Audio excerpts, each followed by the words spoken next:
ਸੋ ਤੁਹਾਡੇ ਸਾਹਮਣੇ ਹੁਣ ਕੁਝ ਪੰਜਾਬ ਜੀਕੇ ਦੇ ਸੰਬੰਧ ਦੇ ਵਿੱਚ ਕੁਝ ਕੁਐਸਚਨ ਹੈਗੇ ਨੇ, ਮੈਂ ਉਹਨਾਂ ਨੂੰ ਤੁਹਾਡੇ ਨਾਲ ਡਿਸਕਸ ਕਰਨ ਲੱਗਿਆ। ਤੁਸੀਂ ਵੀ ਦੇਖੋ ਕਿ ਤੁਹਾਨੂੰ ਉਹਨਾਂ ਦੇ ਜਵਾਬ ਆਉਂਦੇ ਆ ਕਿ ਨਹੀਂ ਆਉਂਦੇ, ਕਿਉਂਕਿ ਇਸ ਤਰ੍ਹਾਂ ਦੇ ਕੁਐਸਚਨ ਆਮ ਤੌਰ ਤੇ ਇਹ ਵੀ ਕੁਐਸਚਨ ਲਿੱਤੇ ਗਏ ਨੇ ਜਿਹੜੇ ਕਿ ਆਮ ਤੌਰ ਤੇ ਐਗਜ਼ਾਮਾਂ 'ਚ ਪੁੱਛੇ ਗਏ ਨੇ। ਸੋ ਪਹਿਲਾ ਜਿਹੜਾ ਕੁਐਸਚਨ ਹੈ ਤੁਹਾਡੇ ਕੋਲ, that is who was the first governor of Punjab after independence. 1947 ਦੇ ਵਿੱਚ ਜਦੋਂ ਭਾਰਤ ਆਜ਼ਾਦ ਹੋਇਆ ਤਾਂ ਉਸ ਵੇਲੇ ਪੰਜਾਬ ਦਾ ਪਹਿਲਾ ਗਵਰਨਰ ਕਿਹਨੂੰ ਲਗਾਇਆ ਗਿਆ ਸੀ? ਠੀਕ ਹੈ ਜੀ। ਆਪਸ਼ਨ ਤੁਹਾਡੇ ਕੋਲ ਨੇ ਚੰਦੂ ਲਾਲ, ਮਾਧਵ ਲਾਲ ਤ੍ਰਿਵੇਦੀ, CPN ਸਿੰਘ, ਧਰਮਵੀਰ, ਓਮ ਪ੍ਰਕਾਸ਼ ਵਰਮਾ। ਸੋ ਇਹ ਚਾਰ ਆਪਸ਼ਨਸ ਹੈਗੀਆਂ ਨੇ ਤੇ ਮੈਨੂੰ ਲੱਗਦਾ ਕਿ ਇਹ ਤਾਂ ਸਾਰਿਆਂ ਨੂੰ ਪਤਾ ਹੀ ਹੋਏਗਾ ਕਿ ਚੰਦੂ ਲਾਲ, ਮਾਧਵ ਲਾਲ ਤ੍ਰਿਵੇਦੀ ਵਾਸ ਦ ਫਰਸਟ ਪਰਸਨ ਜਿਹੜੇ ਕਿ ਪੰਜਾਬ ਦੇ ਗਵਰਨਰ ਬਣੇ ਸੀ ਉਸ ਵੇਲੇ। ਔਰ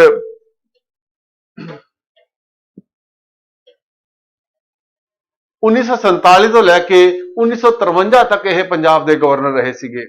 ਬੇਸਿਕਲੀ ਹੀ ਵਾਸ ਐਨ ICS ਆਫੀਸਰ, ਇੱਕ ICS ਆਫੀਸਰ ਸੀਗੇ। ਔਰ ਪਹਿਲਾਂ ਇਹ ਪੰਜਾਬ ਦੇ ਗਵਰਨਰ ਰਹੇ, ਬਾਅਦ ਵਿੱਚ ਇਹਨਾਂ ਨੂੰ ਆਂਧਰਾ ਪ੍ਰਦੇਸ਼, ਜਦੋਂ ਕਿ ਪਹਿਲੀ ਸਟੇਟ ਹਿੰਦੁਸਤਾਨ ਦੇ ਵਿੱਚ ਜਿਹੜੀ ਲੈਂਗੁਏਜ ਬੇਸ ਤੇ ਬਣਾਈ ਗਈ ਸੀਗੀ। ਔਰ ਇਹ ਵੀ ਤੁਹਾਨੂੰ ਪਤਾ ਹੋਣਾ ਚਾਹੀਦਾ ਹੈ, ਜੇ ਤੁਹਾਨੂੰ ਉਹਦਾ ਜਵਾਬ ਪਤਾ ਹੈ ਤਾਂ ਤੁਸੀਂ ਉਹਦਾ ਆਨਸਰ ਲਿਖੋ। ਦ ਫਰਸਟ ਲਿੰਗੁਇਸਟਿਕ ਬੇਸਿਸ ਦੇ ਉੱਤੇ ਕਿਹੜੀ ਸਟੇਟ ਹਿੰਦੁਸਤਾਨ 'ਚ ਬਣਾਈ ਗਈ ਸੀ? That was Andhra Pradesh. ਉਹਦੇ ਗਵਰਨਰ ਵੀ ਮਿਸਟਰ ਚੰਦੂ ਲਾਲ, ਮਾਧਵ ਲਾਲ ਤ੍ਰਿਵੇਦੀ ਜਿਹੜੇ ਸੀਗੇ ਉਹ ਬਣਾਏ ਗਏ ਸੀਗੇ। ਵੈਸੇ ਮੈਂ ਤੁਹਾਡੀ ਇਨਫੋਰਮੇਸ਼ਨ ਵਾਸਤੇ ਇੱਕ ਹੋਰ ਗੱਲ ਦੱਸਾਂ, ਥੋੜੇ ਦਿਨ ਪਹਿਲਾਂ ਹੀ ਕਿਤੇ YouTube ਦੇ ਉੱਤੇ ਹੀ ਕਿਤੇ ਹੋਰ ਇਹਨਾਂ ਦੀ ਇੱਕ ਕਲਿੱਪ ਆ ਰਹੀ ਸੀਗੀ। ਇਹ ਉਹਦੇ ਉੱਤੇ ਸੀਗਾ, ਆਪਣਾ ਟਵਿੱਟਰ ਦੇ ਉੱਤੇ ਸੀਗਾ ਇਹ। ਉਹਦੇ ਵਿੱਚ 1945 ਦੇ ਵਿੱਚ ਇਹਨਾਂ ਨੇ ਇੱਕ ਬਿਆਨ ਦਿੱਤਾ ਸੀਗਾ। ਉਸ ਬਿਆਨ 'ਚ ਲਿਖਿਆ ਸੀਗਾ ਕਿ 1945 ਦੇ ਵਿੱਚ ਜਿਹੜੇ ਕਿ ਲੋਕਾਂ ਨੇ ਭਾਰਤ ਦੇ ਖਿਲਾਫ, ਉਸ ਵੇਲੇ ਭਾਰਤ ਦੀ ਉਸ ਵੇਲੇ ਮੌਜੂਦਾ ਸਰਕਾਰ ਦੇ ਖਿਲਾਫ ਬਗਾਵਤ ਕੀਤੀ ਸੀਗੀ, ਉਹਨਾਂ ਦੇ ਉੱਤੇ ਕੋਈ ਨਰਮੀ ਨਹੀਂ ਵਰਤੀ ਜਾਣੀ ਚਾਹੀਦੀ, ਉਹਨਾਂ ਨੂੰ ਸਖਤ ਤੋਂ ਸਖਤ ਸਜ਼ਾ ਦਿੱਤੀ ਜਾਣੀ ਚਾਹੀਦੀ ਹੈ। ਇਸ ਤਰ੍ਹਾਂ ਦਾ ਬਿਆਨ ਉਸ ਵੇਲੇ ਇਹਨਾਂ ਦਾ ਜਿਹੜਾ ਸੀਗਾ, ਹੁਣੇ ਅਖਬਾਰਾਂ ਦੇ ਵਿੱਚ ਕਿਤੇ ਆ ਰਿਹਾ ਸੀਗਾ। ਆਪਾਂ ਸਮਝ ਸਕਦੇ ਹਾਂ ਕਿ ਇਹ ਸਰਕਾਰੀ ਅਫਸਰ ਸੀਗੇ ਤੇ ਇਹਨਾਂ ਦੀਆਂ ਉਸ ਵੇਲੇ ਇਹ ਇਹਨਾਂ ਵਾਸਤੇ ਇਹ ਜ਼ਰੂਰੀ ਸੀ, ਕਿਉਂਕਿ ਇਹ ਉਸ ਵੇਲੇ ਨੌਕਰੀ ਕਰ ਰਹੇ ਸੀਗੇ ਬਰਤਾਨਵੀ ਸਰਕਾਰ ਦੀ। ਠੀਕ ਹੈ ਜੀ। ਸੋ ਇਹਨਾਂ ਨੇ ਉਸ ਵੇਲੇ ਇਸ ਤਰ੍ਹਾਂ ਦਾ ਬਿਆਨ ਦਿੱਤਾ ਹੋਏਗਾ। ਅਗਲਾ ਕੁਐਸਚਨ ਦੇਖਦੇ ਹਾਂ ਆਪਾਂ, ਜਿਹੜਾ ਕਿ ਸਾਡੇ ਕੋਲ ਕੀ ਆਉਂਦਾ ਹੈ। Which of the following is not flood prone district in Punjab. Basically question ਤਾਂ ਸੀਗਾ ਕਿ which was the most flood prone district in Punjab. ਪਰ ਮੈਂ ਜਦੋਂ ਪੰਜਾਬ ਦੀ ਗੱਲ ਕਰਦਾ ਤਾਂ ਉਸ ਵੇਲੇ ਅਸੀਂ ਦੇਖਦੇ ਹਾਂ ਕਿ ਕਿੱਥੇ ਕਿੱਥੇ ਫਲੱਡ ਆਉਂਦੇ ਨੇ। ਬਹੁਤ ਸਾਰੇ ਐਸੇ ਇਲਾਕੇ ਨੇ, ਜੇ ਕੁਐਸਚਨ ਕਿਤੇ ਐਗਜ਼ਾਮ 'ਚ ਇਸ ਤਰ੍ਹਾਂ ਆਇਆ ਸੀਗਾ, ਮੈਨੂੰ ਲੱਗਦਾ ਕਿ ਉਹ ਕਿਤੇ ਭੁਲੇਖੇ ਪਾਉਣ ਵਾਲਾ ਕੁਐਸਚਨ ਸੀਗਾ ਕਿ ਪੰਜਾਬ ਦੇ ਵਿੱਚ ਫਲੱਡ ਪ੍ਰੋਨ ਏਰੀਆ ਸਭ ਤੋਂ ਜ਼ਿਆਦਾ ਕਿਹੜਾ ਹੈ। ਔਰ ਜੇ ਉਹ ਕੁਐਸਚਨ ਆਇਆ ਹੋਊਗਾ ਤਾਂ ਉਸ ਵੇਲੇ ਦੇ ਸਮੇਂ ਦੇ ਮੁਤਾਬਕ ਆਇਆ ਹੋਏਗਾ ਕਿ ਉਸ ਵੇਲੇ ਜੇ ਫਲੱਡਸ ਆਏ ਸੀ ਤਾਂ ਕਿੱਥੇ ਆਏ ਸੀਗੇ। ਮੈਨੂੰ ਲੱਗਦਾ ਹੈ ਕਿ ਇਹ 2010 ਦੇ ਨੇੜੇ ਦੇ ਕਰੀਬ ਇਸ ਤਰ੍ਹਾਂ ਦਾ ਕੁਐਸਚਨ ਪੁੱਛਿਆ ਗਿਆ ਸੀ, ਕਿਉਂਕਿ ਉਸ ਵੇਲੇ ਸਭ ਤੋਂ ਜ਼ਿਆਦਾ ਜਿਹੜੇ ਫਲੱਡਸ ਆਏ ਸੀਗੇ ਉਹ ਪਟਿਆਲਾ ਜ਼ਿਲ੍ਹੇ ਦੇ ਵਿੱਚ ਆਏ ਸੀਗੇ। ਔਰ ਪਟਿਆਲਾ ਜ਼ਿਲ੍ਹੇ ਦੇ ਵਿੱਚ ਜਿਹੜੇ ਫਲੱਡਸ ਆਉਂਦੇ ਨੇ, ਤੁਹਾਨੂੰ ਇਹ ਵੀ ਪਤਾ ਹੋਣਾ ਚਾਹੀਦਾ ਹੈ ਕਿਹੜੀ ਨਦੀ ਕਾਰਨ ਆਉਂਦੇ ਨੇ। ਤਾਂ ਪਹਿਲਾਂ ਤੁਸੀਂ ਇਸੇ ਦਾ ਜਵਾਬ ਦਿਓਗੇ ਤਾਂ ਬਹੁਤ ਚੰਗਾ ਲੱਗੂਗਾ। ਤੁਸੀਂ ਦੇਖੋਗੇ ਕਿ ਉੱਥੇ ਘੱਗਰ ਨਿਕਲਦੀ ਹੈ ਪੰਜਾਬ, ਹਰਿਆਣਾ ਚੋਂ ਜਿਹੜੀ ਚਲਦੀ ਹੋਈ ਹੈ, ਤੋਂ ਪੰਚਕੂਲਾ ਤੋਂ ਨਿਕਲਦੀ ਹੋਈ ਹਰਿਆਣਾ ਚੋਂ ਹੁੰਦੀ ਹੋਈ ਪਟਿਆਲਾ ਵੱਲ ਨੂੰ ਜਾਂਦੀ ਹੈ। ਤਾਂ ਉੱਥੇ ਘੱਗਰ ਜਿਹੜਾ ਹੈਗਾ ਉਹਦੇ ਵਿੱਚ ਆ ਕੇ ਹੋਰ ਪਾਣੀ ਜੋ ਵੀ ਮਿਲਦੇ ਨੇ, ਪਾਣੀ ਵਗਦਾ ਹੈ ਤੇ ਉਹ ਘੱਗਰ ਦਰਿਆ ਬਹੁਤ ਜ਼ਿਆਦਾ ਜਿਹੜਾ ਸੀਗਾ ਨੁਕਸਾਨ ਕਰਦਾ ਹੈ। ਸੋ ਇਹ 2010 ਦੀ ਜਿਹੜੀ ਖਬਰ ਸੀ ਉਹਦੇ ਵਿੱਚ ਲਿਖਿਆ ਸੀਗਾ ਕਿ ਸਭ ਤੋਂ ਜ਼ਿਆਦਾ ਨੁਕਸਾਨ ਜਿਹੜਾ ਸੀਗਾ ਉਹ ਪਟਿਆਲਾ ਜ਼ਿਲ੍ਹੇ ਦੇ ਵਿੱਚ ਹੋਇਆ ਸੀਗਾ। ਔਰ ਉਸ ਤੋਂ ਬਾਅਦ ਜਿਹੜਾ ਸੀਗਾ ਫਤਿਹਗੜ੍ਹ ਏਰੀਆ ਦੇ ਵਿੱਚ ਹੋਇਆ ਤੇ ਹੋਰ ਨਾਲ ਦੇ ਕੁਝ ਜ਼ਿਲ੍ਹਿਆਂ ਦੇ ਵਿੱਚ ਹੋਇਆ ਸੀਗਾ। ਵੈਸੇ ਮੈਂ ਤੁਹਾਡੀ ਇਨਫੋਰਮੇਸ਼ਨ ਦੇ ਮੁਤਾਬਕ ਦੱਸਾਂ, ਇਸ ਕੁਐਸਚਨ ਦੇ ਜੋ, ਕਿਉਂਕਿ ਕੁਐਸਚਨ ਮੈਂ ਮੋਡੀਫਾਈ ਕੀਤਾ, ਤਾਂ ਬਠਿੰਡੇ ਜ਼ਿਲ੍ਹੇ ਦੇ ਵਿੱਚ ਫਲੱਡ ਨਹੀਂ ਆਉਂਦੇ, ਰੋਪੜ ਦੇ ਵਿੱਚ ਵੀ ਆਉਂਦੇ ਨੇ, ਗੁਰਦਾਸਪੁਰ 'ਚ ਵੀ ਆਉਂਦੇ ਨੇ, ਹੁਸ਼ਿਆਰਪੁਰ 'ਚ ਵੀ ਆਉਂਦੇ ਨੇ। ਇਹਨਾਂ ਸਾਰਿਆਂ ਜ਼ਿਲ੍ਹਿਆਂ ਦੇ ਵਿੱਚ ਫਲੱਡਸ ਕਿਤੇ ਨਾ ਕਿਤੇ ਆਉਣ ਦੀ ਸੰਭਾਵਨਾ ਰਹਿੰਦੀ ਹੈ। ਕਿਉਂ ਰਹਿੰਦੀ ਹੈ ਇਹ ਵੀ ਆਪਾਂ ਦੇਖ ਲੈਂਦੇ ਹਾਂ ਇੱਥੇ। ਇਹ ਨਾਓ ਇਹ ਬੇਸਿਕਲੀ ਦੇਖਦੇ ਆ ਆਪਾਂ, ਰਾਵੀ ਦਰਿਆ 'ਚ ਨਿਕਲਦਾ ਇੱਥੋਂ ਸਤਲੁਜ ਆ ਗਿਆ ਤੇ ਬਿਆਸ ਆ ਗਿਆ ਇਹ। ਸੋ ਇਸ ਕਰਕੇ ਆਪਾਂ ਦੇਖਦੇ ਹਾਂ ਕਿ ਇਹ ਜਿਹੜਾ ਇਲਾਕਾ ਹੈ, ਸਤਲੁਜ ਦੇ ਨੇੜੇ ਵਾਲਾ ਇਲਾਕਾ ਤੇ ਬਿਆਸ ਦੇ ਨੇੜੇ ਵਾਲਾ ਇਲਾਕਾ, ਠੀਕ ਹੈ ਜੀ, ਇਹ ਸਾਰੇ ਦੇ ਸਾਰੇ ਇਲਾਕੇ ਜਿਹੜੇ ਸੀਗੇ ਕਿਤੇ ਨਾ ਕਿਤੇ ਆਪਾਂ ਦੇਖਦੇ ਹਾਂ ਕਿ ਆਹ ਬਿਆਸ ਵਾਲੀ ਬੈਲਟ ਹੈ, ਇਹ ਰਾਵੀ ਵਾਲੀ ਬੈਲਟ ਹੈ, ਇਹ ਸਤਲੁਜ ਵਾਲੀ ਬੈਲਟ ਹੈ। ਤੇ ਇਹਨਾਂ ਸਾਰੇ ਇਲਾਕਿਆਂ ਦੇ ਵਿੱਚ ਫਲੱਡਸ ਆਉਣ ਦੀ ਸੰਭਾਵਨਾ ਰਹਿੰਦੀ ਹੈ ਜਦੋਂ ਵੀ ਕਦੇ ਬਾਰਿਸ਼ਾਂ ਜ਼ਿਆਦਾ ਹੋ ਜਾਣ। ਔਰ ਇਸੇ ਕਰਕੇ ਤੁਸੀਂ ਦੇਖਦੇ ਹੋ ਕਿ 2010 ਦਾ ਇੱਕ ਆਰਟੀਕਲ ਸੀਗਾ, ਉਹਦੇ ਵਿੱਚ ਸੀਗਾ ਕਿ ਇਸ ਏਰੀਆ ਦੇ ਵਿੱਚ ਜਿਹੜੇ ਸੀਗੇ ਫਲੱਡਸ ਜ਼ਿਆਦਾ ਆਏ ਸੀਗੇ, ਪਟਿਆਲਾ ਏਰੀਆ ਦੇ ਵਿੱਚ ਫਲੱਡਸ ਜ਼ਿਆਦਾ ਆਏ ਸੀਗੇ। ਔਰ ਦੂਜੀ ਗੱਲ ਇਹ ਵੀ, ਦੈਟ ਇਜ਼ ਦ ਮੈਪਿੰਗ ਸੀਗੀ ਉਸ ਵੇਲੇ ਦੀ। ਬੇਸਿਕਲੀ ਇਹ ਕਿ ਕਿਸ ਏਰੀਆ 'ਚ ਫਲੱਡ ਜ਼ਿਆਦਾ ਆਏ ਸੀਗੇ। And flood prone districts of Punjab, ਇਹ ਇੱਕ ਹੋਰ ਉਸੇ ਆਰਟੀਕਲ ਦੇ ਵਿੱਚ, ਕਿਉਂਕਿ ਇੱਕ ਇੰਪੋਰਟੈਂਟ ਆਰਟੀਕਲ ਸੀਗਾ ਕਿਸੇ ਆਥਰ ਦਾ, ਤਾਂ ਉਹਦੇ ਵਿੱਚ ਉਹਨਾਂ ਨੇ ਦਿਖਾਇਆ ਸੀਗਾ ਕਿ ਇਸ ਤਰੀਕੇ ਦੇ ਏਰੀਆਜ਼ ਹੈਗੇ ਨੇ ਜਿਹੜੇ ਕਿ ਇਹ ਫਲੱਡ ਪ੍ਰੋਨ ਏਰੀਆ ਜ਼ਿਆਦਾ ਹੈਗੇ ਨੇ। So this is the basic information, ਪਰ ਆਪਾਂ ਨੇ ਕੁਐਸਚਨ ਨੂੰ ਥੋੜਾ ਚੇਂਜ ਕਰਕੇ ਦੱਸਿਆ। ਇਹ ਵਾਲੀ ਇਨਫੋਰਮੇਸ਼ਨ ਬੇਸਿਕ ਤੁਹਾਡੇ ਵਾਸਤੇ ਤਾਂ ਦਿੱਤੀ ਜਾ ਰਹੀ ਹੈ ਤਾਂ ਕਿ ਤੁਹਾਨੂੰ ਆਈਡੀਆ ਰਹੇ ਕਿ ਕਿਹੜੇ ਇਲਾਕਿਆਂ 'ਚ ਫਲੱਡਸ ਆਉਂਦੇ ਨੇ, ਔਰ ਇਹ ਵਾਲੇ ਇਲਾਕੇ ਜਿਹੜੇ ਸੀਗੇ, ਹੁਣ ਆਪਾਂ ਦੇਖਦੇ ਹਾਂ ਕਿ ਇੱਥੇ ਫਲੱਡ ਨਹੀਂ ਹੈਗੇ ਕਿਉਂਕਿ ਇੱਥੇ ਕੋਈ ਦਰਿਆ ਨਹੀਂ ਵਗਦਾ। ਇੱਥੇ ਕੋਈ ਹੋਰ ਇਨਫੋਰਮੇਸ਼ਨ ਮੈਨੂੰ ਨਾਲ ਮਿਲ ਰਹੀ ਸੀਗੀ, ਤਾਂ ਉਹਦੇ ਵਿੱਚ ਸੀਗਾ ਕਿ flooding in Punjab is influenced by the presence of various dams and reservoirs in the state of Himachal Pradesh, as a list of dams in the two states is given below। ਇਹ ਵੀ information important ਹੈਗੀ ਹੈ। ਸੋ ਇਹਨੂੰ ਵੀ ਦੇਖ ਲਓ, ਬੈਰਾ Seoul Ravi ਦੇ ਉੱਤੇ, ਚੰਬਾ ਦੇ ਵਿੱਚ, ਚੰਬਾ ਜਿਹੜਾ ਸੀਗਾ ਤੁਹਾਡਾ JNK ਦੇ ਵਿੱਚ ਪੈਂਦਾ ਹੈ।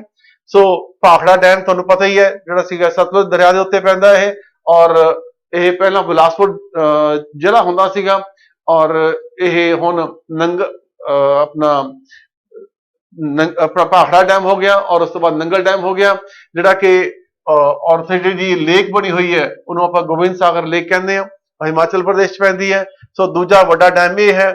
ਕਮੀਰਾ ਡੈਮ ਔਰ ਰਾਵੀ ਰਿਵਰ ਇਨ ਦਾ ਚੰਬਾ ਡਿਸਟ੍ਰਿਕਟ, ਇਹ ਵੀ ਰਾਵੀ ਦੇ ਨਹਿਰ ਦੇ ਉੱਤੇ ਚੰਬਾ ਡਿਸਟ੍ਰਿਕਟ ਦੇ ਵਿੱਚ ਜਿਹੜਾ ਸੀ ਕਮੀਰਾ ਡੈਮ ਹੈ। ਨਾਥਪਾ ਡੈਮ ਸਤਲੁਜ ਦੇ ਉੱਤੇ ਜਿਹੜਾ ਸੀਗਾ ਕਿਨੌਰ ਔਰ ਸ਼ਿਮਲਾ ਜ਼ਿਲ੍ਹਿਆਂ ਦੇ ਵਿੱਚ ਪੈਂਦਾ ਹੈ। ਪੌਂਗ ਡੈਮ ਇਹ ਬਿਆਸ ਰਿਵਰ ਦੇ ਉੱਤੇ ਬਣਿਆ ਹੈ, ਕਾਂਗੜਾ ਡਿਸਟ੍ਰਿਕਟ ਦੇ ਵਿੱਚ ਪੈਂਦਾ ਹੈ। ਪੰਡੋ ਡੈਮ ਇਹ ਵੀ ਬਿਆਸ ਰਿਵਰ ਦੇ ਉੱਤੇ ਬਣਿਆ ਹੈ, ਮੰਡੀ ਦੇ ਵਿੱਚ ਪੈਂਦਾ ਹੈ। ਰਣਜੀਤ ਸਾਗਰ ਡੈਮ ਇਹ ਵੀ ਰਾਵੀ ਨਦੀ ਦੇ ਉੱਤੇ ਬਣਿਆ ਹੋਇਆ ਹੈ, ਗੁਰਦਾਸਪੁਰ ਜ਼ਿਲ੍ਹੇ 'ਚ ਪੈਂਦਾ ਹੈ।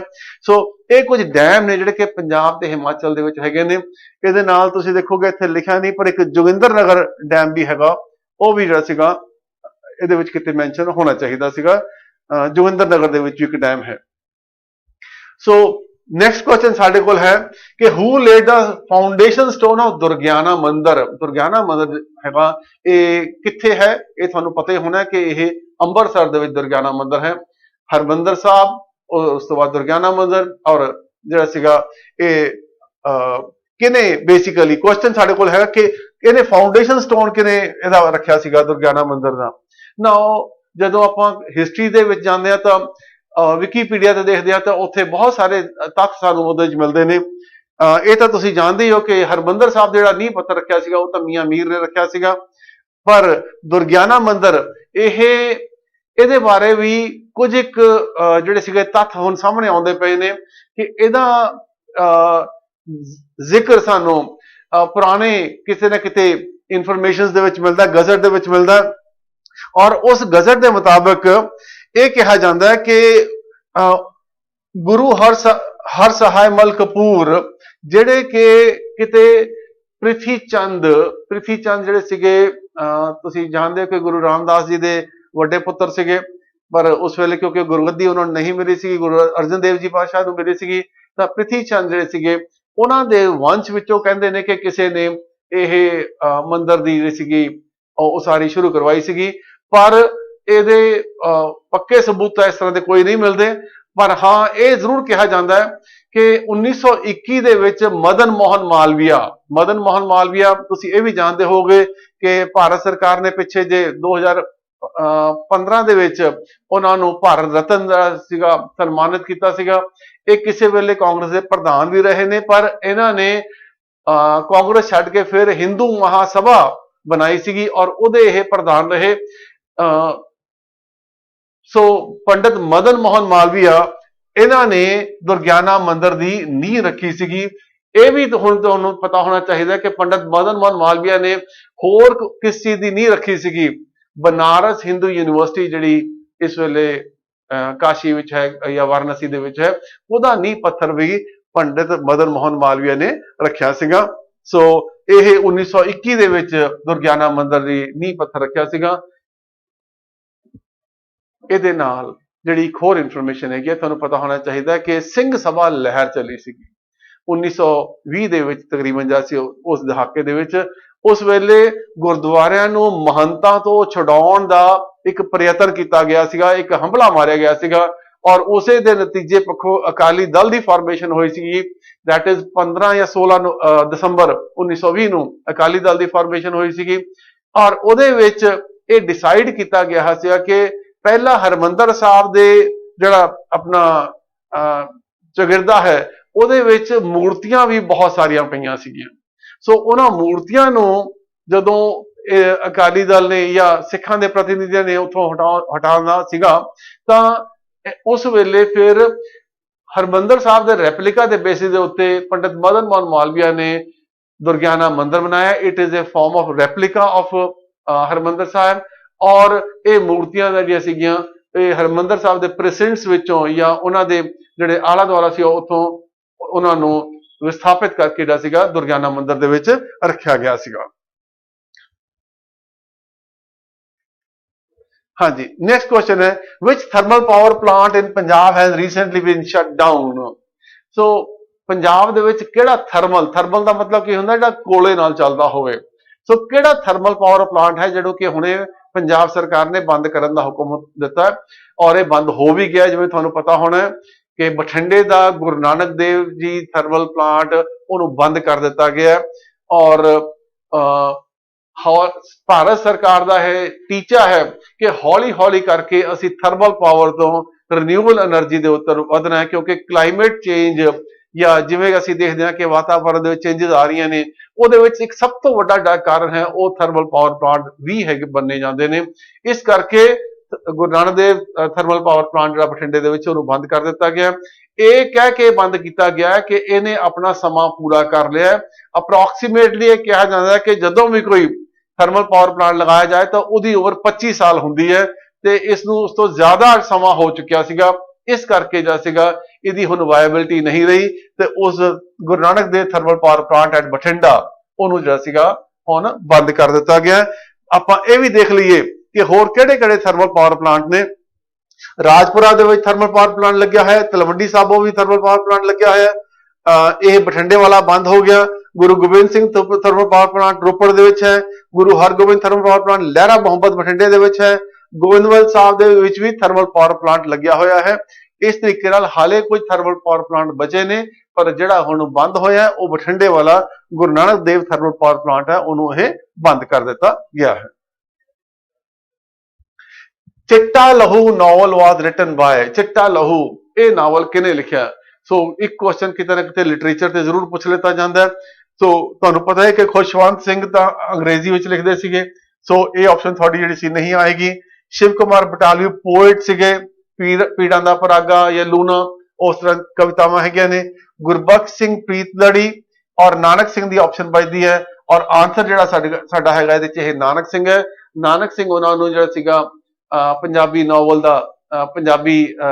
दा इन्हां नूं पितामह भी कहा जाता है और इन्हां दा नावल चिट्टा लहू बहुत मशहूर रहा है। यह भी तुहानूं पता होना चाहिए कि इन्हां दे नावल दे बेसिस दे उत्ते हिंदुस्तान दे एक पिक्चर बनी सी, उहदा नाम सीगा पवित्र पापी। पवित्र पापी जिहड़ी कि बलराज सानी उहदे च मेन रोल प्ले कीता सीगा। सो इन्हां दे नावल दे उत्ते पिक्चर भी बनी हुई है, पवित्र पापी नाम दी पिक्चर भी बनी हुई है।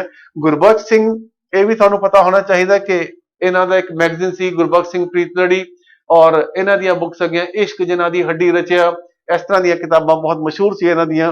और इन्हां ने क्योंकि उस वेले जिस वेले दा समा सी इन्हां दा उस वेले समाजवाद की बहुत ज्यादा गल हुंदी सी ते इन्हां ने समाजवाद दे फिलोसफी नूं जिहड़ा सीगा बहुत अगे वधाया सीगा। So that is Gurbakhsh Singh Preetlari. पर इस क्वेश्चन का जिहड़ा जवाब है that is Nanak Singh. Who is known as koel of Punjab, Punjab की कोयल किहनूं कहा जाता है और मैनूं लगदा कि इहदे दस्सण दी जरूरत नहीं।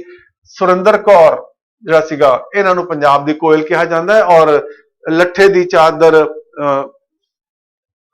ते अपना काला डोरिया ये गाने जदों भी आपां विआहां दे विच सुणदे हां तां सानूं उस वेले सुरिंदर कौर दी याद आ जाती है कि ये मशहूर गाने जिहड़े सीगे ये सुरिंदर कौर ने बहुत मशहूर कीते सीगे। लट्ठे दी चादर सलेटी रंग माइया, ठीक है जी। मावां ते धीआं रल बैठियां ये तो प्रकाश सुरिंदर कौर ते प्रकाश कौर ये भी बहुत मशहूर गाना है। मावां ते धीआं रल बैठियां नी माए कोई करदियां गल अड़िया, ठीक है जी। तो ये गाने जिहड़े सीगे ये सुरिंदर कौर और प्रकाश कौर दा सीगा। वैसे सुरिंदर कौर नूं कोयल ऑफ पंजाब कहा जाता है। The longest irrigation canal in India, India दे विच लॉन्गेस्ट इरीगेशन कनाल किहड़ी है।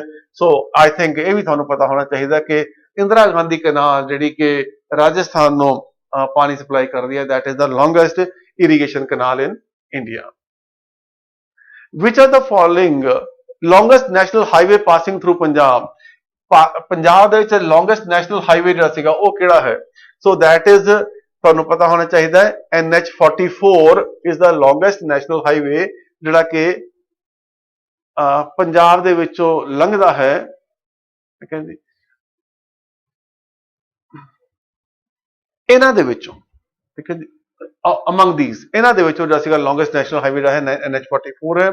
ਵੈਸੇ ਪੰਜਾਬ ਦੇ ਵਿੱਚ ਲੌਂਗੈਸਟ ਨੈਸ਼ਨਲ ਹਾਈਵੇ ਜਿਹੜਾ ਸੀਗਾ ਹੈਗਾ ਜਿਹੜਾ ਇਸ ਵੇਲੇ ਦੈਟ ਇਜ਼ NH15 ਜਿਹੜਾ ਕਿ ਪਠਾਨਕੋਟ ਤੋਂ ਸ਼ੁਰੂ ਹੋ ਕੇ ਅਬੋਹਰ ਦੇ ਨੀਚੋਂ ਦੀ ਲੰਘ ਜਾਂਦਾ ਹੈ।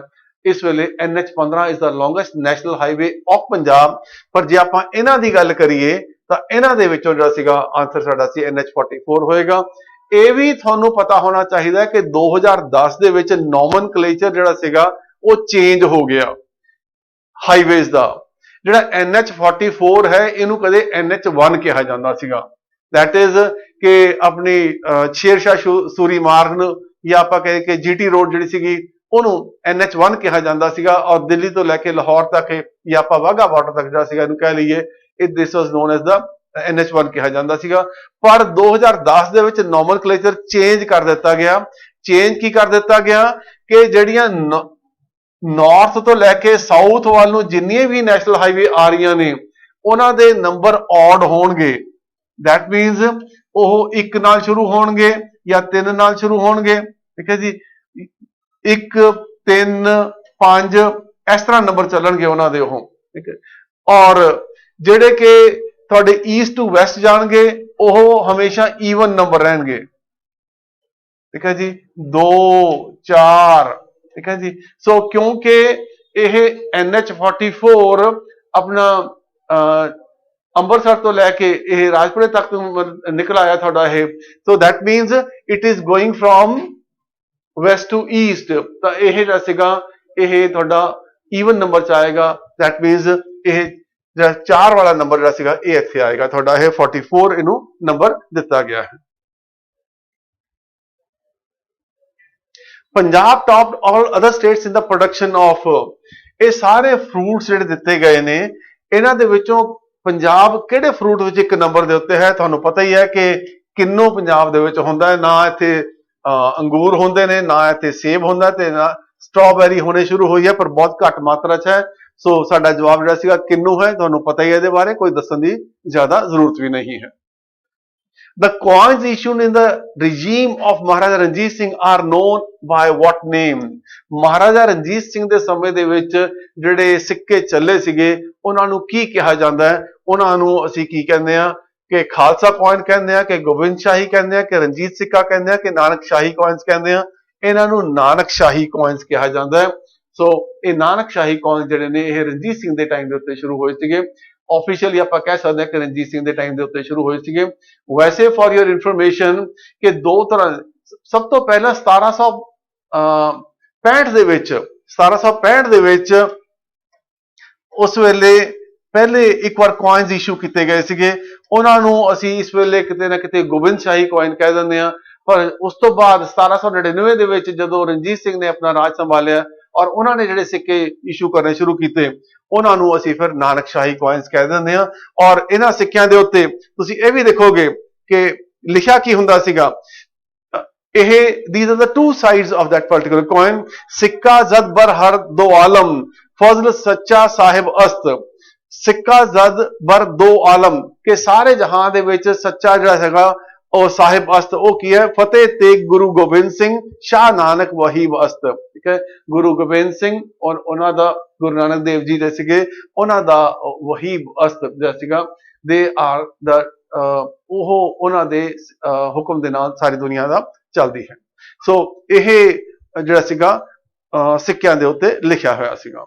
ਔਰ ਇਹ ਜਿਹੜਾ ਸਿੱਕਾ ਸੀਗਾ 1 ਰੁਪਏ ਦਾ ਸਿੱਕਾ, ਇਹਦੇ ਵਿੱਚ 11.12 ਗ੍ਰਾਮ ਜਿਹੜਾ ਸੀਗਾ ਇਹ ਚਾਂਦੀ ਹੁੰਦੀ ਸੀ। To improve the infrastructure and extension of better services to the citizen, Government of India launched Smart Cities Mission। Smart cities mission ਜਿਹੜਾ ਸੀਗਾ ਇਹ 2015 ਵਿੱਚ ਸ਼ੁਰੂ ਕੀਤਾ ਗਿਆ ਸੀਗਾ। ਪਹਿਲਾਂ ਕੁਝ ਸ਼ਹਿਰ ਅਡਾਪਟ ਕੀਤੇ ਗਏ ਸੀਗੇ, ਫਿਰ ਕਿਹਾ ਗਿਆ ਕਿ ਇਹ 100 ਸ਼ਹਿਰਾਂ ਦੇ ਵਿੱਚ ਉਹਨਾਂ ਨੂੰ ਸਮਾਰਟ ਸਿਟੀ ਬਣਾਇਆ ਜਾਏਗਾ। ਤੇ ਪੰਜਾਬ ਦੇ ਵਿੱਚ ਕਿਹੜੇ ਸ਼ਹਿਰ ਜਿਹੜੇ ਨੇ ਉਹ ਸਮਾਰਟ ਸਿਟੀਜ਼ ਮਿਸ਼ਨ ਦੇ ਵਿੱਚ ਇੰਕਲੂਡ ਕੀਤੇ ਗਏ ਨੇ? ਸੋ ਆਪਸ਼ਨ ਜਿਹੜੀ ਹੈਗੀਆਂ ਬਠਿੰਡਾ, ਅੰਮ੍ਰਿਤਸਰ, ਲੁਧਿਆਣਾ, ਪਟਿਆਲਾ, ਲੁਧਿਆਣਾ, ਜਲੰਧਰ, ਅੰਮ੍ਰਿਤਸਰ, ਲੁਧਿਆਣਾ, ਜਲੰਧਰ, ਬਠਿੰਡਾ, ਜਲੰਧਰ, ਅੰਮ੍ਰਿਤਸਰ। ਸੋ ਆਪਸ਼ਨ ਜਿਹੜੀ ਸਾਡੇ ਕੋਲ ਹੈਗੀ ਹੈ ਦੈਟ ਇਜ਼ ਅੰਮ੍ਰਿਤਸਰ, ਲੁਧਿਆਣਾ ਤੇ ਜਲੰਧਰ। ਇਹ ਤਿੰਨ ਸ਼ਹਿਰ ਜਿਹੜੇ ਸੀਗੇ ਸਮਾਰਟ ਸਿਟੀਜ਼ ਮਿਸ਼ਨ ਦੇ ਵਿੱਚ ਇੰਕਲੂਡ ਕੀਤੇ ਗਏ ਸੀਗੇ। ਪਰੰਤੂ ਇਹਦੇ ਨਾਲ ਮੈਂ ਤੁਹਾਨੂੰ ਇਹ ਵੀ ਦੱਸਾਂ ਕਿ ਬਾਅਦ ਵਿੱਚ ਸੁਲਤਾਨਪੁਰ ਲੋਧੀ ਨੂੰ 2019 ਦੇ ਵਿੱਚ ਜਦੋਂ ਕਿ 550ਵਾਂ ਗੁਰੂ ਨਾਨਕ ਦੇਵ ਜੀ ਦੀ ਪ੍ਰਕਾਸ਼ ਉਤਸਵ ਮਨਾਇਆ ਜਾ ਰਿਹਾ ਸੀਗਾ, ਤਾਂ ਸੁਲਤਾਨਪੁਰ ਲੋਧੀ ਨੂੰ ਵੀ ਜਿਹੜਾ ਸੀਗਾ ਸਮਾਰਟ ਸਿਟੀ ਮਿਸ਼ਨ ਦੇ ਵਿੱਚ ਇੰਕਲੂਡ ਕੀਤਾ ਗਿਆ ਸੀਗਾ। ਇਹ ਭਾਰਤ ਸਰਕਾਰ ਨੇ ਉਸ ਵੇਲੇ ਅਨਾਉਂਸ ਕੀਤਾ ਸੀਗਾ। Swami Ram, what did Swami Ram Tirth ask Guru Hargobind ਜੀ when they met in Kashmir? ਜਦੋਂ ਗੁਰੂ ਹਰਗੋਬਿੰਦ ਜੀ ਕਸ਼ਮੀਰ ਗਏ ਸੀਗੇ ਤਾਂ ਕਸ਼ਮੀਰ ਦੇ ਵਿੱਚ ਉਹਨਾਂ ਸਵਾਮੀ ਰਾਮ ਤੀਰਥ ਜੀ ਮਿਲੇ ਸੀਗੇ, ਤਾਂ ਉਹਨਾਂ ਨੇ ਸਵਾਮੀ ਰਾਮ ਤੀਰਥ ਨੇ ਗੁਰੂ ਹਰਗੋਬਿੰਦ ਜੀ ਨੂੰ ਕਿਹੜਾ ਸਵਾਲ ਪੁੱਛਿਆ ਸੀਗਾ ਕਿ why are you wearing two swords? ਤੁਸੀਂ ਦੋ ਤਲਵਾਰਾਂ ਆਪਣੀ ਕਮਾਨ ਦੇ ਵਿੱਚ ਕਿਉਂ ਪਾਈਆਂ ਹੋਈਆਂ ਨੇ? ਇਹ ਸਵਾਲ ਜਿਹੜਾ ਸੀਗਾ ਉਦੋਂ ਉਹਨਾਂ ਨੇ ਉਹਨਾਂ ਨੂੰ ਪੁੱਛਿਆ ਸੀਗਾ। ਪੰਜਾਬ ਦੀ ਸਭ ਤੋਂ ਵੱਡੀ ਦਾਣਾ ਮੰਡੀ ਕਿਹੜੀ ਹੈ? ਆਈ ਥਿੰਕ ਇਹ ਵੀ ਸਾਰਿਆਂ ਨੂੰ ਪਤਾ ਹੀ ਹੈ ਕਿ ਖੰਨਾ ਪੰਜਾਬ ਦੀ ਸਭ ਤੋਂ ਵੱਡੀ, ਖੰਨਾ ਪੰਜਾਬ ਦੀ ਨਹੀਂ, ਇਹ ਏਸ਼ੀਆ ਦੀ ਸਭ ਤੋਂ ਵੱਡੀ ਮੰਡੀ ਜਿਹੜਾ ਸੀਗਾ ਇਹਨੂੰ ਮੰਨਿਆ ਜਾਂਦਾ ਹੈ। ਸੋ ਇਹ ਇਹਦਾ ਜਵਾਬ ਹੈ। ਸੋ ਇਸ ਤਰੀਕੇ ਨਾਲ ਇੱਕ ਕੁਐਸਚਨ ਹੋਰ ਹੈ, ਅੱਖਰ 2010 ਇਜ਼, ਅੱਖਰ 2010 ਇਹ ਕੀ ਹੈ? ਬਾਈਲਿੰਗੁਅਲ ਪੰਜਾਬੀ ਇੰਗਲਿਸ਼ ਵਰਡ ਪ੍ਰੋਸੈਸਰ ਹੈ। ਇਹ ਕੀ ਹੈ? ਬਾਈਲਿੰਗੁਅਲ ਪੰਜਾਬੀ ਇੰਗਲਿਸ਼ ਵਰਡ ਪ੍ਰੋਸੈਸਰ ਜਿਹੜਾ ਹੈਗਾ ਇਹ ਅੱਖਰ 2010 ਹੈ, ਪੰਜਾਬੀ ਯੂਨੀਵਰਸਿਟੀ ਨੇ ਬਣਾਇਆ ਹੈ ਔਰ ਇਹਦੇ ਨਾਲ ਜਿਹੜਾ ਸੀਗਾ ਪੰਜਾਬੀ ਦੀ ਟਾਈਪਿੰਗ ਉਹ ਸੌਖੀ ਹੋ ਸਕਦੀ ਹੈ। ਲੀ ਕੋਰਬੂਜ਼ੀਅਰ ਦਾ ਆਰਕੀਟੈਕਟ ਆਫ ਚੰਡੀਗੜ੍ਹ ਵਾਜ਼, ਇਹ ਫ੍ਰੈਂਚ ਆਰਕੀਟੈਕਟ ਸੀਗਾ, ਇਹ ਗ੍ਰੀਕ ਆਰਕੀਟੈਕਟ ਸੀਗਾ, ਰਸ਼ੀਅਨ ਸੀਗਾ ਕਿ ਸਪੈਨਿਸ਼ ਸੀਗਾ? ਸੋ ਆਈ ਥਿੰਕ ਇਹ ਵੀ ਸਾਰੇ ਜਾਣਦੇ ਨੇ, ਹੀ ਵਾਜ਼ ਏ ਫ੍ਰੈਂਚ ਆਰਕੀਟੈਕਟ। ਲੀ ਕੋਰਬੂਜ਼ੀਅਰ ਜਿਹੜਾ ਸੀਗਾ basically he was A Swiss French, he was a Swiss French architect, ਠੀਕ ਹੈ ਜੀ। ਔਰ ਇਹਨਾਂ ਨੇ ਜਿਹੜਾ ਸੀਗਾ ਚੰਡੀਗੜ੍ਹ ਦਾ ਜਿਹੜਾ ਆਰਕੀਟੈਕਚਰ ਹੈ ਇਹਨਾਂ ਨੇ ਡਿਵੈਲਪ ਕੀਤਾ ਸੀਗਾ। ਓਪਨ ਹੈਂਡ ਸਕਲਪਚਰ ਜਿਹੜਾ ਸੀਗਾ ਇਹ ਵੀ ਇਹਨਾਂ ਨੇ ਡਿਜ਼ਾਈਨ ਕੀਤਾ ਸੀਗਾ ਜਿਹੜਾ ਕਿ 26 ਮੀਟਰ ਉੱਚਾ ਹੈ ਔਰ ਇਸ ਨੂੰ ਜਿਹੜਾ ਸੀਗਾ ਉਹ ਆਪਣਾ ਕੈਪੀਟਲ ਆਪਣਾ ਸੈਕਸ਼ਨ ਆਪਣਾ ਚੰਡੀਗੜ੍ਹ ਦਾ ਹੈ, ਉਹਨੂੰ ਯੂਨੈਸਕੋ ਨੇ ਹੈਰੀਟੇਜ ਜਿਹੜਾ ਸੀਗਾ ਉਹ ਵੀ ਡਿਕਲੇਅਰ ਕੀਤਾ ਹੈ। ਵਰਲਡ ਹੈਰੀਟੇਜ ਕਾਨਫਰੰਸ ਦੇ ਵਿੱਚ ਇਹਨੂੰ ਹੈਰੀਟੇਜ ਸਾਈਟ ਜਿਹੜਾ ਸੀਗਾ ਉਹ ਵੀ ਡਿਕਲੇਅਰ ਕੀਤਾ ਹੈ 2016 ਦੇ ਵਿੱਚ। ਲੀ ਕੋਰਬੂਜ਼ੀਅਰ ਦੇ ਨਾਲ ਮੈਕਸਵੈਲ ਫਰਾਈ ਐਂਡ ਜੇਨ ਡਰਿਊ ਉਹ ਵੀ ਆਰਕੀਟੈਕਟ ਸੀਗੇ ਜਿਹੜਾ ਕਿ ਉਸ ਵੇਲੇ ਕੰਮ ਕੀਤਾ ਸੀਗਾ। ਵੈਸੇ ਮੈਂ ਤੁਹਾਨੂੰ ਦੱਸ ਦਿਆਂ ਕਿ ਲੀ ਕੋਰਬੂਜ਼ੀਅਰ ਤੋਂ ਪਹਿਲਾਂ ਇੱਕ ਯੂਐਸ ਆਰਕੀਟੈਕਟ ਹੇਅਰ ਸੀਗੇ ਜਿਨ੍ਹਾਂ ਨੂੰ ਕਿ ਪਹਿਲਾਂ ਇਹ ਕੰਮ ਦਿੱਤਾ ਗਿਆ ਸੀਗਾ, ਬਟ ਉਹਨਾਂ ਨੇ ਫਿਰ ਆਪਣਾ ਕੰਮ ਵਿੱਚ ਛੱਡ ਦਿੱਤਾ ਸੀ। ਉਸ ਤੋਂ ਬਾਅਦ ਲੀ ਕੋਰਬੂਜ਼ੀਅਰ ਨੂੰ ਇਹ ਕੰਮ ਦਿੱਤਾ ਗਿਆ ਸੀਗਾ। ਆਫਟਰ ਗ੍ਰੀਕਸ ਪੰਜਾਬ ਵਾਜ਼ ਆਕਿਊਪਾਈਡ ਬਾय ਗ੍ਰੀਕਸ ਜਿਹੜੇ ਸੀਗੇ ਨਾ। ਪੰਜਾਬ ਇੱਕ ਐਸਾ ਏਰੀਆ ਰਿਹਾ ਜਿੱਥੇ ਬਹੁਤ ਅਲੱਗ-ਅਲੱਗ ਤਰ੍ਹਾਂ ਦੇ ਲੋਕਾਂ ਨੇ ਬਾਹਰੋਂ ਆ ਕੇ ਕਬਜ਼ੇ ਕੀਤੇ ਨੇ ਤੇ ਆਪਣੀ ਇੱਥੇ ਸਭਿਅਤਾ ਕਾਇਮ ਕੀਤੀ ਹੈ। ਭਾਵੇਂ ਗ੍ਰੀਕ ਹੋ ਗਏ, ਭਾਵੇਂ ਤੁਹਾਡੇ ਇਰਾਨੀਅਨਸ ਹੋ ਗਏ ਜਾਂ ਤੁਹਾਡੇ ਇਹ ਸਾਕਾਜ਼ ਹੋ ਗਏ, ਕਨਿਸ਼ਕ ਹੋ ਗਏ ਜਾਂ ਪਾਰਥੀਨੀਅਨਸ ਹੋ ਗਏ, ਸਾਰੇ ਬੇਸਿਕਲੀ ਪੰਜਾਬ ਨੂੰ ਇੱਕ ਮੈਲਟਿੰਗ ਪੁਆਇੰਟ ਆਫ ਜਿਹੜਾ ਸੀਗਾ ਆਫ ਸਿਵਲਾਈਜੇਸ਼ਨ ਵੀ ਕਹਿ ਸਕਦੇ ਹਾਂ ਆਪਾਂ ਇਹ। ਔਰ ਗ੍ਰੀਕਸ ਦਾ ਤੁਹਾਨੂੰ ਪਤਾ ਹੋਣਾ ਚਾਹੀਦਾ ਕਿ ਸਭ ਤੋਂ ਪਹਿਲਾਂ ਅਲੈਗਜ਼ੈਂਡਰ ਨੇ ਇੱਥੇ ਜਿਹੜਾ ਸੀਗਾ ਅਟੈਕ ਕੀਤਾ ਸੀਗਾ। ਉਸ ਤੋਂ ਬਾਅਦ ਅਸੀਂ ਸੈਕੰਡ BC ਦੇ ਵਿੱਚ ਇੱਥੇ ਗ੍ਰੀਕਸ ਦਾ ਕਬਜ਼ਾ ਰਿਹਾ ਔਰ ਉਸ ਤੋਂ ਬਾਅਦ ਇਸ ਜਗ੍ਹਾ ਦੇ ਉੱਤੇ ਸ਼ਾਕਾਸ ਨੇ ਜਿਹੜਾ ਸੀਗਾ ਕੋਈ 100-200 ਸਾਲ ਇੱਥੇ ਵੀ ਰਾਜ ਕੀਤਾ ਔਰ ਉਹਨਾਂ ਦੇ ਵਿੱਚੋਂ ਇੱਕ ਰਾਜਾ ਸੀਗਾ ਉਹਨੂੰ ਰਾਜਾ ਮੋਗਾ ਜਾਂ ਮੋਇਸ ਕਿਹਾ ਜਾਂਦਾ ਹੈ। ਸੋ ਉਹ ਜਿਹੜਾ ਸੀਗਾ ਹੀ ਵਾਜ਼ ਅ ਸ਼ਾਕਾ ਕਿੰਗ, ਉਹਨੇ ਇਸ ਇਲਾਕੇ ਦੇ ਉੱਤੇ ਜਿਹੜਾ ਸੀਗਾ ਆਪਣਾ ਰਾਜ ਕਾਇਮ ਕੀਤਾ ਸੀਗਾ। ਉਸ ਤੋਂ ਬਾਅਦ ਫਿਰ ਇਸ ਇਲਾਕੇ ਦੇ ਵਿੱਚ ਕੁਸ਼ਾਨ ਆਏ। ਕੁਸ਼ਾਨ ਦੇ ਵਿੱਚ ਤੁਹਾਨੂੰ ਇਹ ਵੀ ਖਿਆਲ ਹੋਣਾ ਕਿ ਕਨਿਸ਼ਕ ਵਾਜ਼ ਵਨ ਆਫ ਦਾ ਸਭ ਤੋਂ ਵੱਡੀ ਐਮਪਾਇਰ ਜਿਹੜੀ ਸੀਗੀ ਉਹ ਕਨਿਸ਼ਕ ਰਾਜਾ ਦੀ ਸੀਗੀ। ਸੋ ਇਹ ਨਕਸ਼ਾ ਹੈ ਕਿ ਇਹ ਪੰਜਾਬ ਦਾ ਜਿਹੜਾ ਇਲਾਕਾ ਹੈ ਬੇਸਿਕਲੀ ਆਪਾਂ ਦੇਖਦੇ ਹਾਂ ਇੱਥੇ ਇਸ ਦੇ ਉੱਤੇ ਇੰਡੋ ਸਕਾਇਥੀਅਨਸ ਜਿਹੜੇ ਸੀਗੇ ਇਹਨਾਂ ਨੇ ਇਸ ਇਲਾਕੇ ਤੇ ਕਬਜ਼ਾ ਕੀਤਾ ਸੀਗਾ। ਔਰ ਇਹ ਯੂਏਜ਼ੀ ਇੱਕ ਟ੍ਰਾਈਬ ਸੀਗਾ, ਚਾਈਨਾ ਦਾ ਟ੍ਰਾਈਬ ਜਿਹੜਾ ਸੀਗਾ ਇਹ ਪਹਿਲਾਂ ਕਿਸੇ ਵੇਲੇ ਉਹਨਾਂ ਨੂੰ ਮਤਲਬ ਕਿ ਚਾਈਨਾ ਦੇ ਜਿਹੜੇ ਸੀਗੇ ਹੋਰ ਟ੍ਰਾਈਬ ਸੀ ਉਹਨਾਂ ਨੇ ਧੱਕ ਕੇ ਇਧਰਲੇ ਪਾਸੇ ਚਲੇ ਗਏ, ਉਸ ਤੋਂ ਬਾਅਦ ਇਹ ਘੁੰਮ ਕੇ ਫਿਰ ਇਧਰਲੇ ਪਾਸੇ ਨੂੰ ਆਏ ਹੋ।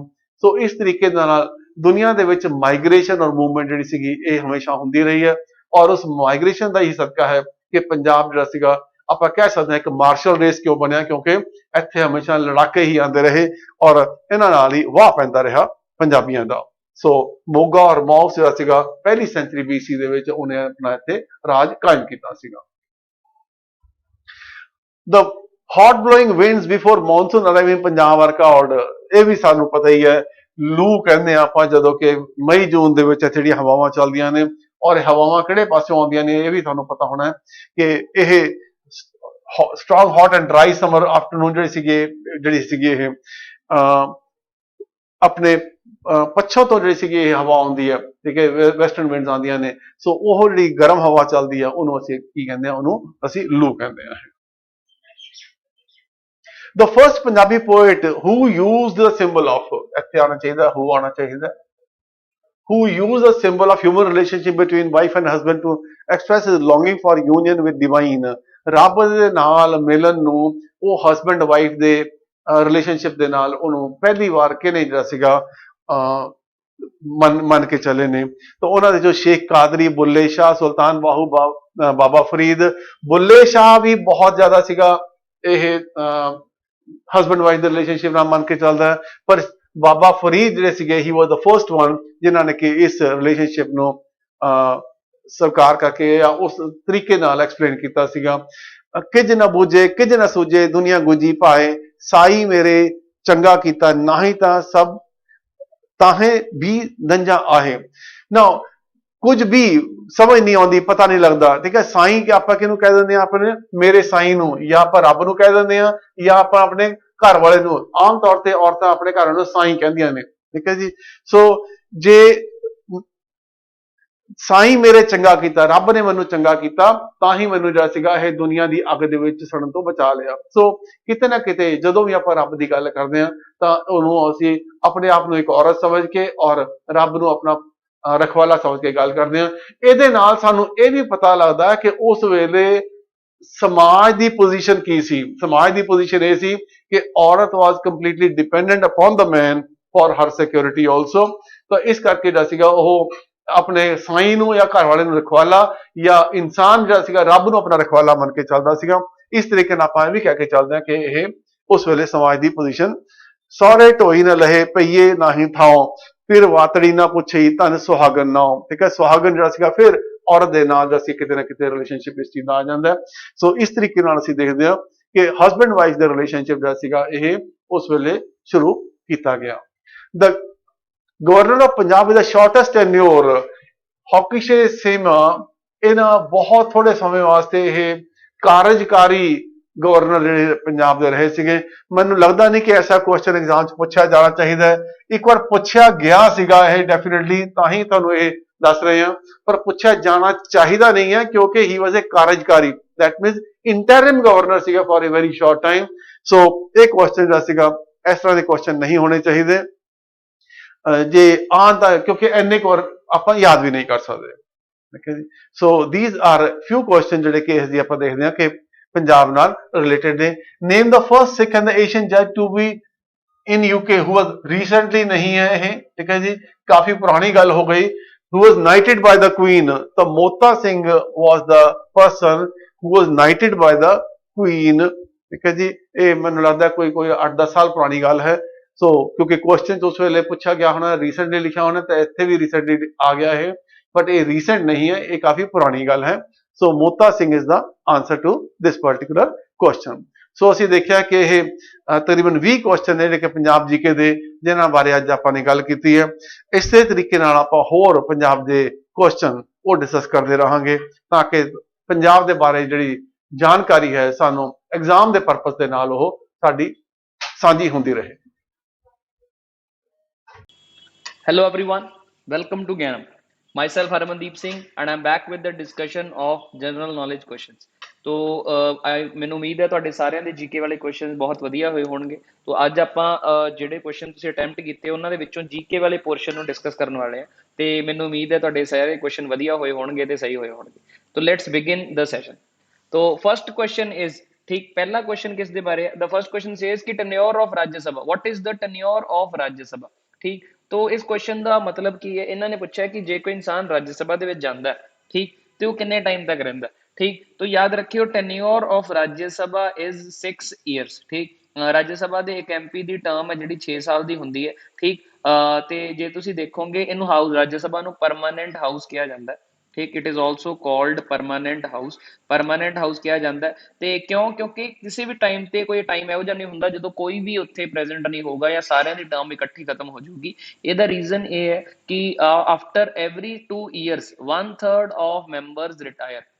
ਹਰ 2 ਸਾਲਾਂ ਬਾਅਦ 1/3 ਮੈਂਬਰਸ ਕੀ ਹੋ ਜਾਂਦੇ ਆ? ਰਿਟਾਇਰ ਹੋ ਜਾਂਦੇ ਆ।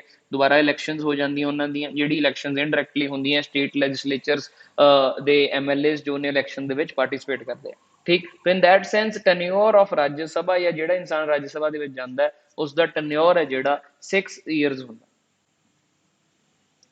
with respect to union parliament, president has which of the following powers? ठीक, पार्लीमेंट ਦੇ ਕੰਟੈਕਸਟ ਦੇ ਵਿੱਚ ਪ੍ਰੈਜ਼ੀਡੈਂਟ ਕੋਲੇ ਕਿਹੜੀਆਂ ਪਾਵਰਸ ਮੌਜੂਦ ਨੇ। ठीक, पहला पॉइंट है he can dissolve लोक सभा, yes he can on the advice of prime minister, ਜੇ ਪ੍ਰਾਈਮ ਮਿਨਿਸਟਰ ਉਹਨਾਂ ਨੂੰ ਐਡਵਾਈਸ ਦੇ ਦਿੰਦਾ ਕਿ ਲੋਕ ਸਭਾ ਨੂੰ ਡਿਸੋਲਵ ਕਰ ਦੋ, तो he has the power to and he can dissolve the Lok Sabha. So this option is correct. President can summon and prorogue both houses of parliament. ਬਿਲਕੁਲ ਸਹੀ। ਸਮਨ ਦਾ ਮਤਲਬ ਹੁੰਦਾ ਜਦੋਂ ਵੀ ਪਾਰਲੀਮੈਂਟ ਦੇ ਜਾਂ ਕਿਸੇ ਹਾਊਸ ਦਾ ਸੈਸ਼ਨ ਸ਼ੁਰੂ ਹੁੰਦਾ ਤਾਂ ਉਹਨਾਂ ਨੂੰ ਮਿਲਣ ਦੇ ਲਈ ਬੁਲਾਉਣ ਨੂੰ ਸਮਨਿੰਗ ਕਹਿੰਦੇ ਆ। ਠੀਕ, ਇਹ ਪ੍ਰੈਜ਼ੀਡੈਂਟ ਦੁਆਰਾ ਕੀਤੀ ਜਾਂਦੀ ਹੈ। ਪੂਰੇ ਹਾਊਸ ਨੂੰ ਬੁਲਾਇਆ ਜਾਂਦਾ, ਉਸਨੂੰ ਸਮਨ ਕਹਿੰਦੇ ਆ। ਤੇ ਜਦੋਂ ਸੈਸ਼ਨ ਖਤਮ ਹੋ ਜਾਂਦਾ ਉਸਨੂੰ ਕੀ ਕਰ ਦਿੱਤਾ ਜਾਂਦਾ? ਪ੍ਰੋਰੋਗ ਕਰ ਦਿੱਤਾ ਜਾਂਦਾ।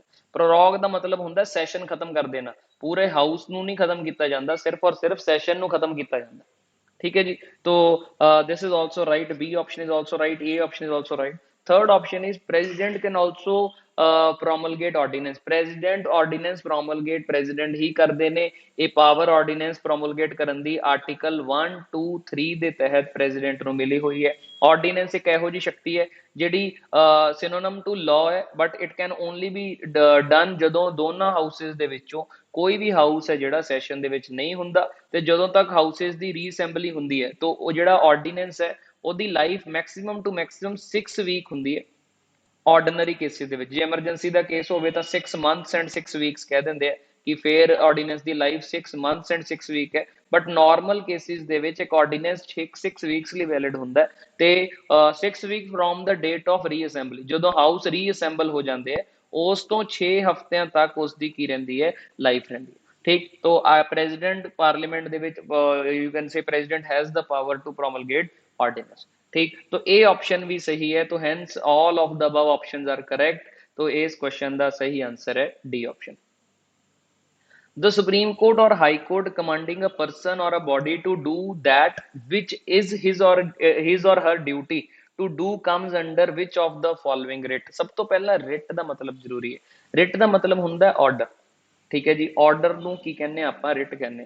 ठीक, ਆਰਟੀਕਲ 32 ਦੇ ਤਹਿਤ supreme court, article 32 part of fundamental rights, right to constitutional remedies, ਉਸ ਦੇ ਤਹਿਤ ਸੁਪਰੀਮ ਕੋਰਟ ਹੈ ਜਿਹੜੇ ਫੰਡਾਮੈਂਟਲ ਰਾਈਟਸ ਦੀ ਇਨਫੋਰਸਮੈਂਟ ਲਈ ਆਰਡਰਸ ਪਾਸ ਕਰ ਸਕਦੀ ਹੈ ਜਾਂ ਰਿਟਸ ਪਾਸ ਕਰ ਸਕਦੀ ਹੈ। ਠੀਕ, ਇਹ ਸਾਰੀਆਂ ਦੀਆਂ ਸਾਰੀਆਂ ਆਰਟੀਕਲ 32 ਦੇ ਤਹਿਤ ਮੈਂਸ਼ਨਡ ਰਿਟਸ ਨੇ। ਇਹਦੇ ਇਲਾਵਾ ਇੱਕ ਹੋਰ ਰਿਟ ਹੁੰਦੀ ਹੈ ਜਿਸ ਨੂੰ ਕਿਹਾ ਜਾਂਦਾ ਹੈ ਰਿਟ ਆਫ ਕੁਓ ਵਾਰੰਟੋ। ਠੀਕ, ਰਿਟ ਆਫ ਕੁਓ ਵਾਰੰਟੋ ਵੀ ਕਿਹਾ ਜਾਂਦਾ। ठीक, there is one another writ। ठीक, तो ਇਹਨਾਂ ਦੇ ਵਿੱਚੋਂ ਇਹਨਾਂ ਸਾਰਿਆਂ ਦੇ ਅਲੱਗ-ਅਲੱਗ ਮਤਲਬ ਨੇ। ਠੀਕ, ਲੈਟਿਨ ਟਰਮਸ ਹੈ। ਮੈਂਡਮਸ ਦਾ ਮਤਲਬ ਹੁੰਦਾ ਵੀ ਕਮਾਂਡ। तो ਜਿਹੜੀ ਸਟੇਟਮੈਂਟ ਕੁਐਸਚਨ ਦੇ ਵਿੱਚ ਦਿੱਤੀ ਗਈ ਹੈ ਉਹ ਮੈਂਡਮਸ ਰਿਟ ਦੇ ਨਾਲ ਸੰਬੰਧਿਤ ਹੀ ਹੈ, ਜਿਸ ਦਾ ਮਤਲਬ ਹੁੰਦਾ ਹੈ ਕੋਈ ਵੀ ਪਬਲਿਕ ਅਥਾਰਟੀ ਜਾਂ ਲੋਅਰ ਕੋਰਟ ਜਿਸ ਦੀ ਕੋਈ ਰਿਸਪੌਂਸਿਬਿਲਿਟੀ ਹੈ, ਕਾਨੂੰਨੀ ਡਿਊਟੀ ਹੈ, ਜ਼ਿੰਮੇਵਾਰੀ ਹੈ, ਉਸ ਨੂੰ ਪਰਫਾਰਮ ਕਰਨ ਤੋਂ ਉਹ ਮਨਾ ਨਹੀਂ ਕਰ ਸਕਦੀ। ਜੇ ਉਹ ਰਿਫਿਊਜ਼ ਕਰੂਗੀ ਤਾਂ ਸੁਪਰੀਮ ਕੋਰਟ ਜਾਂ ਹਾਈ ਕੋਰਟ ਆਪਦੀ ਲੋਅਰ ਕੋਰਟ ਨੂੰ ਜਾਂ ਇਹੋ ਜਿਹੀ ਪਬਲਿਕ ਬੋਡੀ ਨੂੰ ਜਾਂ ਇਹੋ ਜਿਹੇ ਪਰਸਨ ਨੂੰ ਜਿਹੜਾ ਪਬਲਿਕ ਪੋਜੀਸ਼ਨ ਤੇ ਬੈਠਾ ਹੈ, ਠੀਕ, ਆਰਡਰ ਪਾਸ ਕਰ ਸਕਦੀ ਹੈ ਕਿ ਤੁਸੀਂ ਇਹ ਕੰਮ ਕਰੋ ਕਿਉਂਕਿ ਇਹ ਤੁਹਾਡੀ ਡਿਊਟੀ ਹੈ ਜਾਂ ਤੁਹਾਡੀ ਕੀ ਹੈ? ਜ਼ਿੰਮੇਵਾਰੀ ਹੈ। ਠੀਕ ਹੈ ਜੀ, ਡਨ। तो A option is the correct answer. Next question is advisory jurisdiction of Supreme Court falls under which of the following articles of Indian Constitution? Article 143 is the correct answer of this question. President ਦੇ ਕੋਲ president ਨੂੰ ਇਹ power ਹੈ ਕਿ he can ask for advice of Supreme Court ਜੇ ਕਿਸੇ ਵੀ ਮਸਲੇ ਤੇ president ਸੁਪਰੀਮ ਕੋਰਟ ਦੀ ਸਲਾਹ ਲੈਣਾ ਚਾਹੁੰਦੇ ਤੇ ਲੈ ਸਕਦੇ ਨੇ। ਤਾਂ ਆਰਟੀਕਲ 143 ਦੇ ਤਹਿਤ ਸੁਪਰੀਮ ਕੋਰਟ ਦੀ ਪਾਵਰ ਦੇ ਵਿੱਚ ਹੈ ਐਡਵਾਈਜ਼ਰੀ ਜੁਰਿਸਡਿਕਸ਼ਨ ਕਹਿ ਦਿੰਦੇ ਇਹਨੂੰ ਆਪਾਂ। ਤੇ ਯਾਦ ਰੱਖਿਓ ਐਡਵਾਈਸ ਦਾ ਮਤਲਬ ਕੀ ਹੈ, ਠੀਕ, ਇਹ ਆਪਸ਼ਨਲ ਹੈ, ਪ੍ਰੈਜ਼ੀਡੈਂਟ ਦੇ ਲਈ ਮੈਂਡੇਟਰੀ ਨਹੀਂ ਹੈ ਉਸ ਐਡਵਾਈਸ ਨੂੰ ਮੰਨਣਾ, ਕਿਉਂਕਿ ਸਲਾਹ ਦਾ ਮਤਲਬ ਇਹ ਹੁੰਦਾ ਨਾ, ਸਲਾਹ ਦਾ ਮਤਲਬ ਫੋਰਸੀਬਲ ਥੋੜਾ ਹੁੰਦਾ, ਠੀਕ। ਤੋ ਇਹ ਸਲਾਹ ਦੇਣ ਵਾਲੀ ਹੀ ਗੱਲ ਹੈ। ਸੁਪਰੀਮ ਕੋਰਟ ਕਿਸੇ ਵੀ ਮੁੱਦੇ ਤੇ ਜਿਹੜਾ ਪ੍ਰੈਜ਼ੀਡੈਂਟ ਉਹਨਾਂ ਨੂੰ ਰੈਫਰ ਕਰਦਾ ਥਰੂ ਅਟਾਰਨੀ ਜਨਰਲ, ਠੀਕ, ਸਲਾਹ ਦੇ ਸਕਦੀ ਹੈ। President may or may not choose to follow that advice, ठीक। तो article C, sorry, option C is the correct answer. Acronym FRBMA stands for Fiscal Responsibility and Budget Management Act is the correct answer। 2002 ਦੇ ਵਿੱਚ ਇਹ ਕਾਨੂੰਨ ਹੈ ਜਿਹੜਾ ਪਾਸ ਹੋਇਆ ਸੀ। Basically ਇਸ ਦਾ ਮਤਲਬ ਕੀ ਹੈ, ਫਿਸਕਲ ਰਿਸਪੌਂਸਿਬਿਲਿਟੀ, ਫਿਸਕਲ ਤੇ ਯਾਦ ਰੱਖੋ, fiscal you also must have heard about fiscal policy, ਤੁਸੀਂ ਫਿਸਕਲ ਪਾਲਿਸੀ ਦੇ ਬਾਰੇ ਸੁਣਿਆ ਹੋਣਾ। ਆਮ ਆਦਮੀ ਇਸ ਨੂੰ ਬਜਟ ਦੇ ਨਾਂ ਨਾਲ ਜਾਣਦਾ, ਆਮ ਆਦਮੀ ਇਸ ਨੂੰ ਬਜਟ ਦੇ ਨਾਂ ਨਾਲ ਜਾਣਦਾ, ਠੀਕ। ਤੇ ਸੰਵਿਧਾਨ ਇਸ ਬਜਟ ਨੂੰ ਜਾਂ ਫਿਸਕਲ ਪਾਲਿਸੀ ਨੂੰ ਸੰਵਿਧਾਨ ਦੇ ਆਰਟੀਕਲ 112 ਦੇ ਵਿੱਚ ਇਸੇ ਨੂੰ ਕਿਹਾ ਗਿਆ ਐਨੂਅਲ ਫਾਈਨੈਂਸ਼ੀਅਲ ਸਟੇਟਮੈਂਟਸ।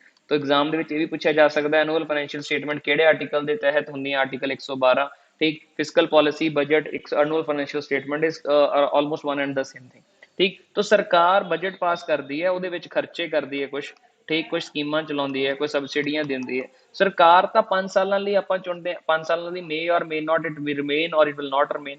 तो सरकार जे अन्ने वाह खर्चा करन लग जे, आमदनी घट होवे, खर्चा ज्यादा होवे, इस तरीके नाल तां देश दा इकोनॉमी दा कबाड़ा हो जाऊगा, ठीक। तो हैंस पार्लीमेंट ने कानून पास किया जिसका नाम है fiscal responsibility and budget management act, जिस दे तहत पार्लीमेंट ने कानून दे विच कुछ टारगेट्स दिते है, कुछ रूल्स दिते है, गाइडलाइंस दित्तियां जिन्हां नूं फॉलो करके सरकार फिस्कल डिसिपलिन मेनटेन करती है ਤਾਂ ਕਿ ਇਕੋਨਮੀ ਹੈ ਜਿਹੜੀ ਸਹੀ ਤਰੀਕੇ ਨਾਲ ਚੱਲਦੀ ਰਹੇ। ਤੇ ਸਰਕਾਰਾਂ ਇਨਕਮ ਵਧਾਉਣ ਦੀ ਲਈ ਕੋਸ਼ਿਸ਼ ਕਰਨ, ਸਰਕਾਰਾਂ ਖਰਚੇ ਘਟਾਉਣ ਦੀ ਕੋਸ਼ਿਸ਼ ਕਰਨ, ਇਨਕਮ ਦੇ ਨਵੇਂ ਸਾਧਨ ਕ੍ਰੀਏਟ ਕਰਨ, ਐਟਸੈਟਰਾ ਐਂਡ ਐਟਸੈਟਰਾ, ठीक। तो करेक्ट आंसर ये फिक्स्ड रिस्पॉन्सिबिलिटी नहीं है, ठीक, रेवोल्यूशन वर्ड नहीं है, तो fiscal responsibility budget management act, option C is the correct answer.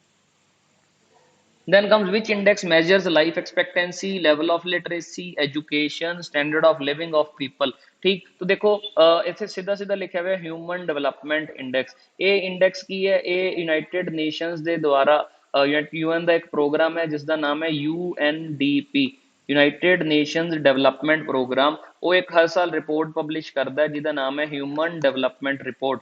इस दे विच बहुत सारे इंडेक्सिस ने, बहुत सारे इंਡੀਕੇਟਰਸ ने इंसानों की डेवलपमेंट ਨੂੰ मैजर करने के तरीके ने।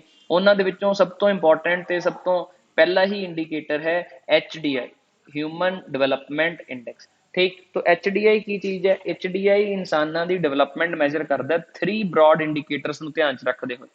पहला इंਡੀਕੇਟਰ है हैल्थ, दूसरा इंਡੀਕੇਟਰ है एजुकेशन, ते तीसरा इंਡੀਕੇਟਰ है standard of living.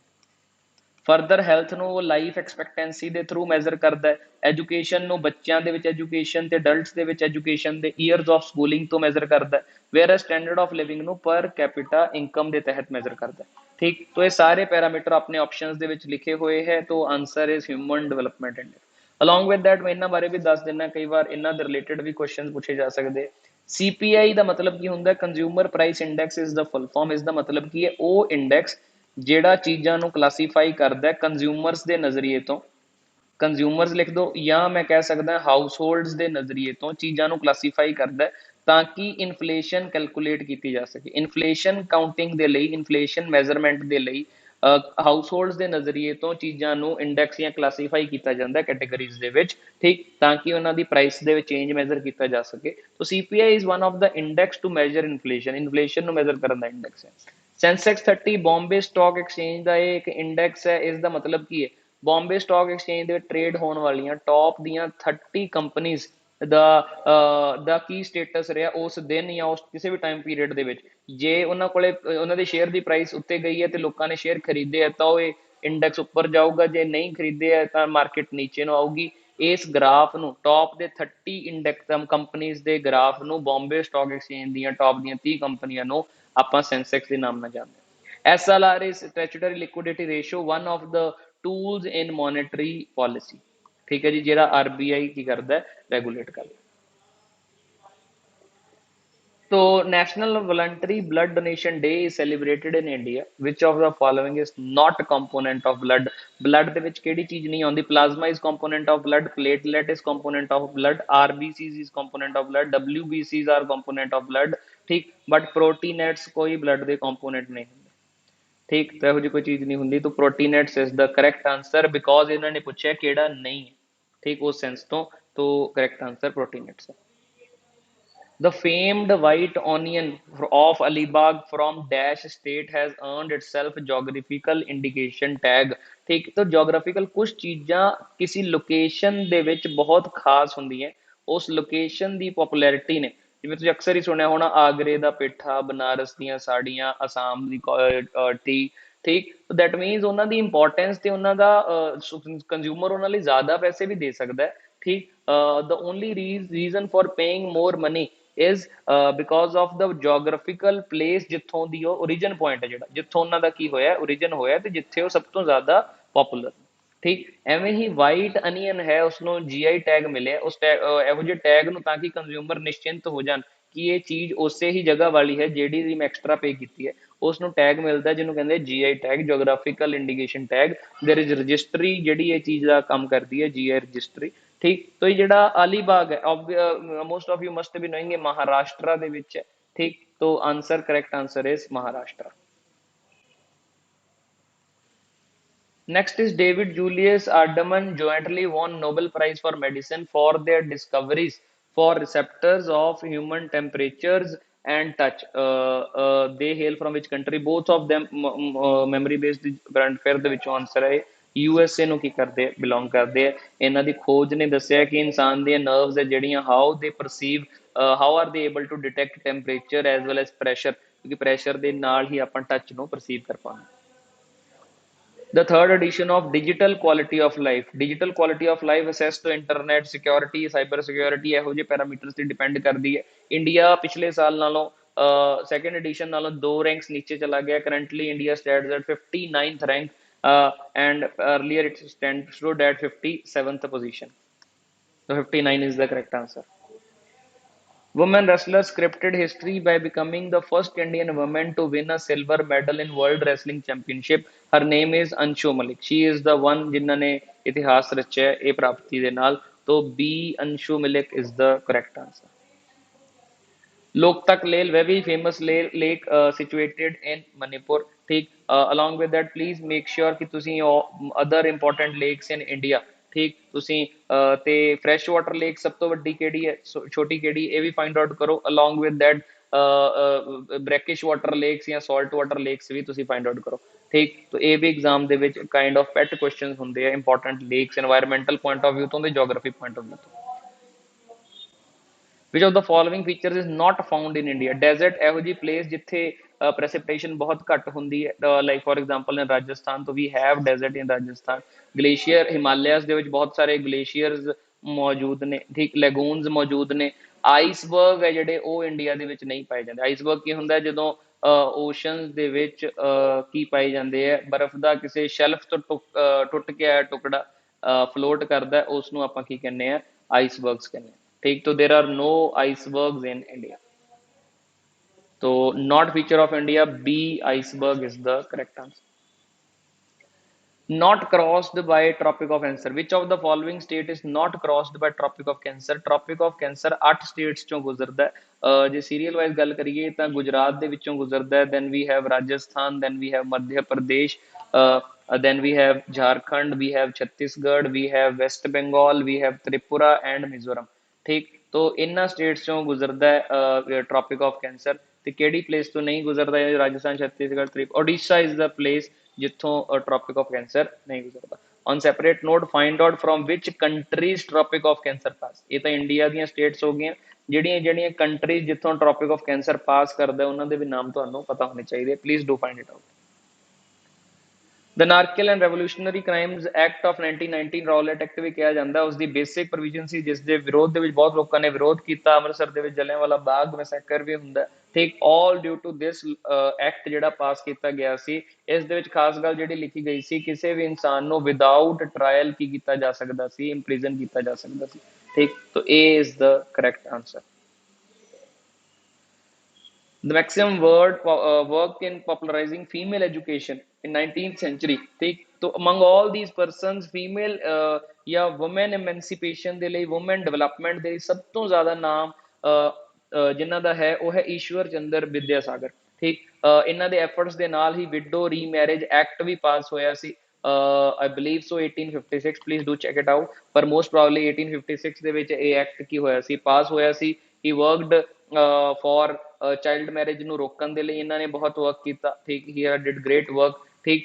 Woman education ਦੇ ਲਈ ਵਰਕ ਕੀਤਾ and he also abolished promoted widow remarriage and got passed widow remarriage act 1856। so Ishwar Chandra Vidyasagar is the correct answer। Which one of the following archaeologists initially discovered Mohenjo-daro site of Indus Valley civilization, ठीक। 1922 ਦੇ ਵਿੱਚ RD ਰਖਲਦਾਸ Banerjee ਨੇ ਮੋਹਿੰਜੋਦਾਰੋ site ਨੂੰ ਕੀ ਕੀਤਾ ਸੀ, discover ਕੀਤਾ ਸੀ। the site was around 550 to 590 kilometre away from Harappa, Harappa ਤੋਂ north ਦੇ ਵਿੱਚ ਲਾਈ ਕਰਦੀ ਹੈ and RD Banerjee is the correct answer 1922।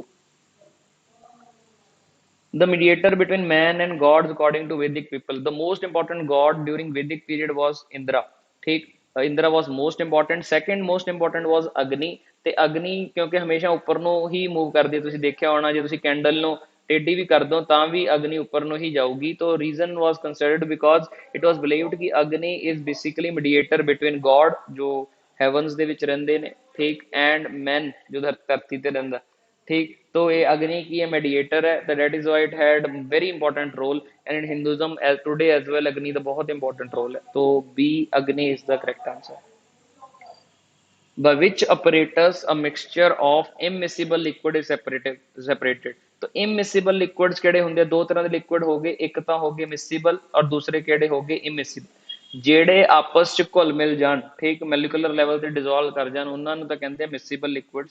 ਨਾ ਘੁਲਣ ਜਿਨ੍ਹਾਂ ਦੇ ਵਿੱਚ meniscus visible ਹੋਵੇ, meniscus ਦਾ ਕੀ ਉਹ ਬਾਉਂਡਰੀ ਜਿਹੜੀ ਇੱਕ liquid ਨੂੰ ਦੂਸਰੇ ਤੋਂ separate ਕਰਦੀ ਹੈ, ਇਸ ਬਾਉਂਡਰੀ ਨੂੰ ਇਸ layer ਨੂੰ meniscus ਕਿਹਾ ਜਾਂਦਾ ਹੈ, ਠੀਕ। तो ਇਹਨਾਂ ਦੇ ਵਿੱਚ ਵਿਜ਼ੀਬਲ ਹੁੰਦੀ ਹੈ ਤੇ ਇਹਨਾਂ ਨੂੰ ਸੈਪਰੇਟ ਕਰਨ ਦੇ ਲਈ separating funnel is used to separate immiscible ਲਿਕੁਇਡਸ।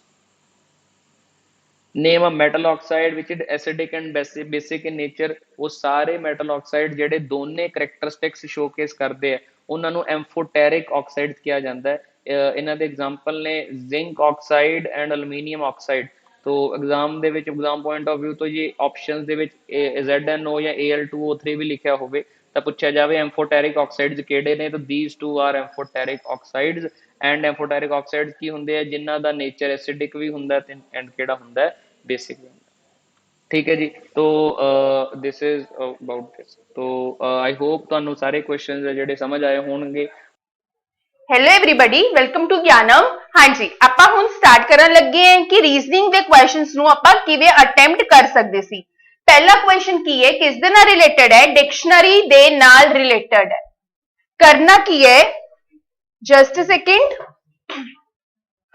ਕਰਨਾ ਕੀ ਹੈ, ਆਪਾਂ ਨੂੰ 5 ਵਰਡ ਦਿੱਤੇ ਹੈ, ਆਪਾਂ ਇਹਨਾਂ ਨੂੰ ਅਰੇਂਜ ਕਰਨਾ ਹੈ ਡਿਕਸ਼ਨਰੀ ਦੇ ਅਕੋਰਡਿੰਗ ਤੇ ਕਰੈਕਟ ਸੀਕੁਐਂਸ ਦੇਖਣਾ ਹੈ। ਦੇਖੋ ਸਭ ਤੋਂ ਪਹਿਲਾਂ ਕੀ ਹੈ W, ਉਸ ਤੋਂ ਬਾਅਦ ਕੀ ਹੈ H, मतलब सब तो पहला आएगा H वाला, उस तो बाद A15, 15, 15, 21, 18, 18 है ना। फिर next K11, right, K11 R वाला पहला होगा, S19 11 वाला पहला आ गया, मतलब सेकंड नंबर पे आऊगा वर्क, थर्ड नंबर पे ਇਹ वाला, ਹੁਣ फोर्थ नंबर ਤੇ ਆ ਗਿਆ वाउंड ਤੇ फिफ्थ नंबर ਤੇ ਕੀ ਆਇਆ राइटर, ठीक है।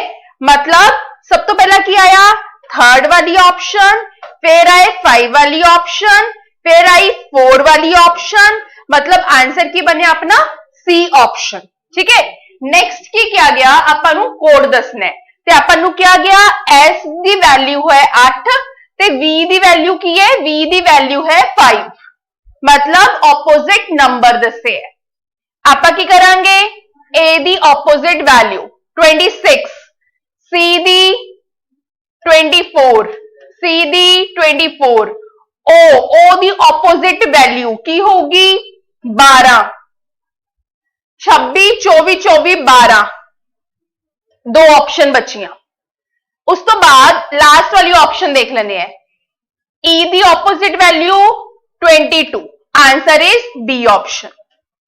ठीक है जी, हाँ जी, ਇਹਦੇ ਵਿੱਚ ਕੀ ਹੋ ਰਿਹਾ ਹੈ, multiply by 2 multiply by 3, multiply by 2 multiply by 3, मतलब इतने 14 होगा जिन्हों मल्टीप्लाई बाय 2 करन ते 28 और मल्टीप्लाई बाय 3 करन ते 42 आऊगा। नेक्स्ट एनोलॉजी, जे यह इस दे नाल रिलेटेड है ते डायनासोर किस दे नाल रिलेटेड होगा, ड्रैगन। अगला ऑड वन आउट, हाँ जी की आऊगा, गंगटोक।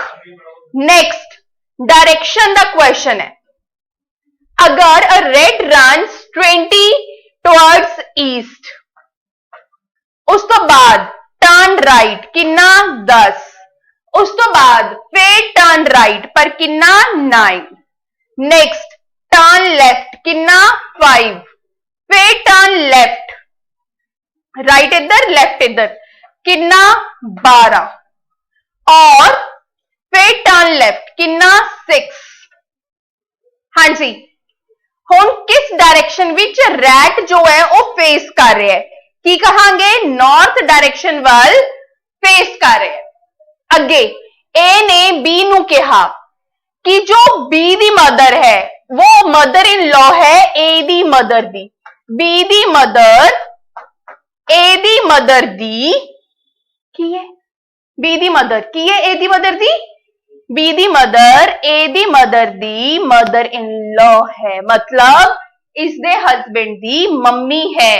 ते की ए दी मदर जो ए दी मम्मी है वो बी दी मम्मी दी की लगूगी, डॉटर इन लॉ, है ना।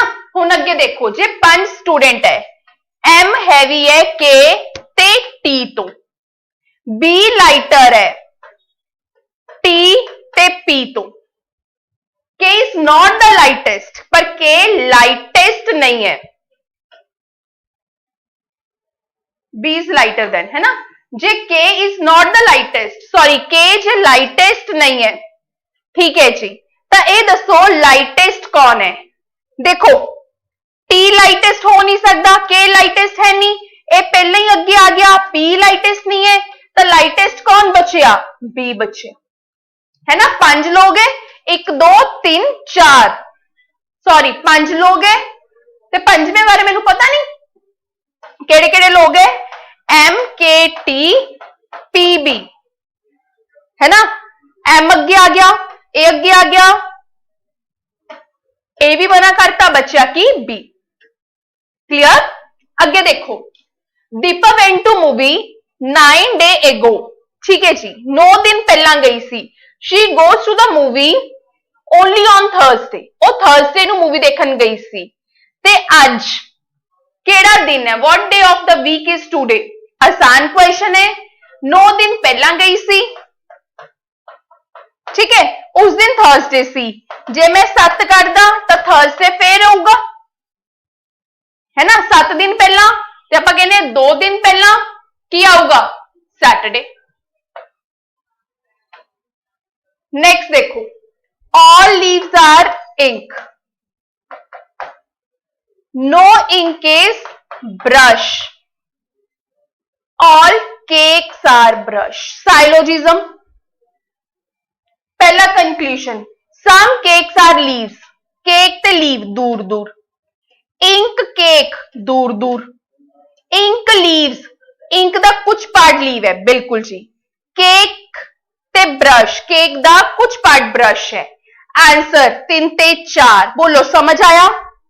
हाँ जी, नेक्स्ट की है, की करना है, आपां नू मिरर इमेज करना है, मतलब मिरर इत्थे है, जे क्रॉस दा साइन इत्थे है तो मतलब हुण इस साइड ते आऊगा, ए वाली ऑप्शन तो हो नहीं सकती, ए भी नहीं हो सकती, ए भी नहीं हो सकती, बच्चा की बी। देखो ये ट्रिक्स है जो कि क्लासेस विच पढ़ाए जाते हैं, है ना।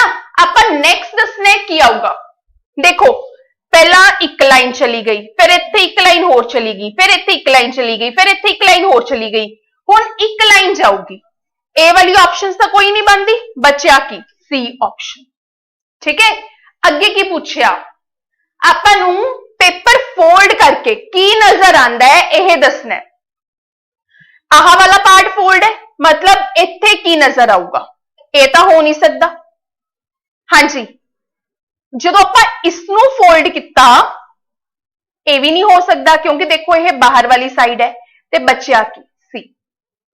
नेक्स्ट देखो वाटर इमेज, मतलब हुण मिरर इत्थे है, आह वाली चीज आपां नूं उपर दिखनी चाहिए है, जो कि सब दे विच है, बस आह वाली ऑप्शन नहीं होनी चाहिए। आह वाली चीज इस साइड होगी, है ना, ए वाली ऑप्शन नहीं होनी चाहिए। ये दो ऑप्शंस बचियां, यह वाला ऊपर नीचे। आई थिंक ये दोनों आइडेंटिकल है।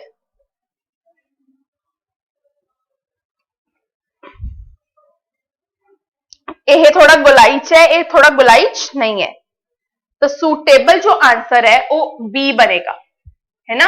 हालांकि शायद दोनों सेम दिख रहे हैं।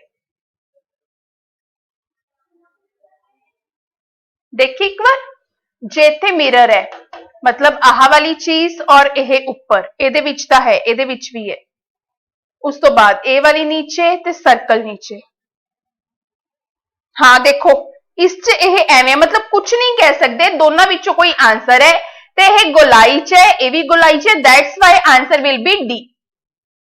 हाँ जी, Sam rank 9th from the top, Sam 9th and 38th from bottom.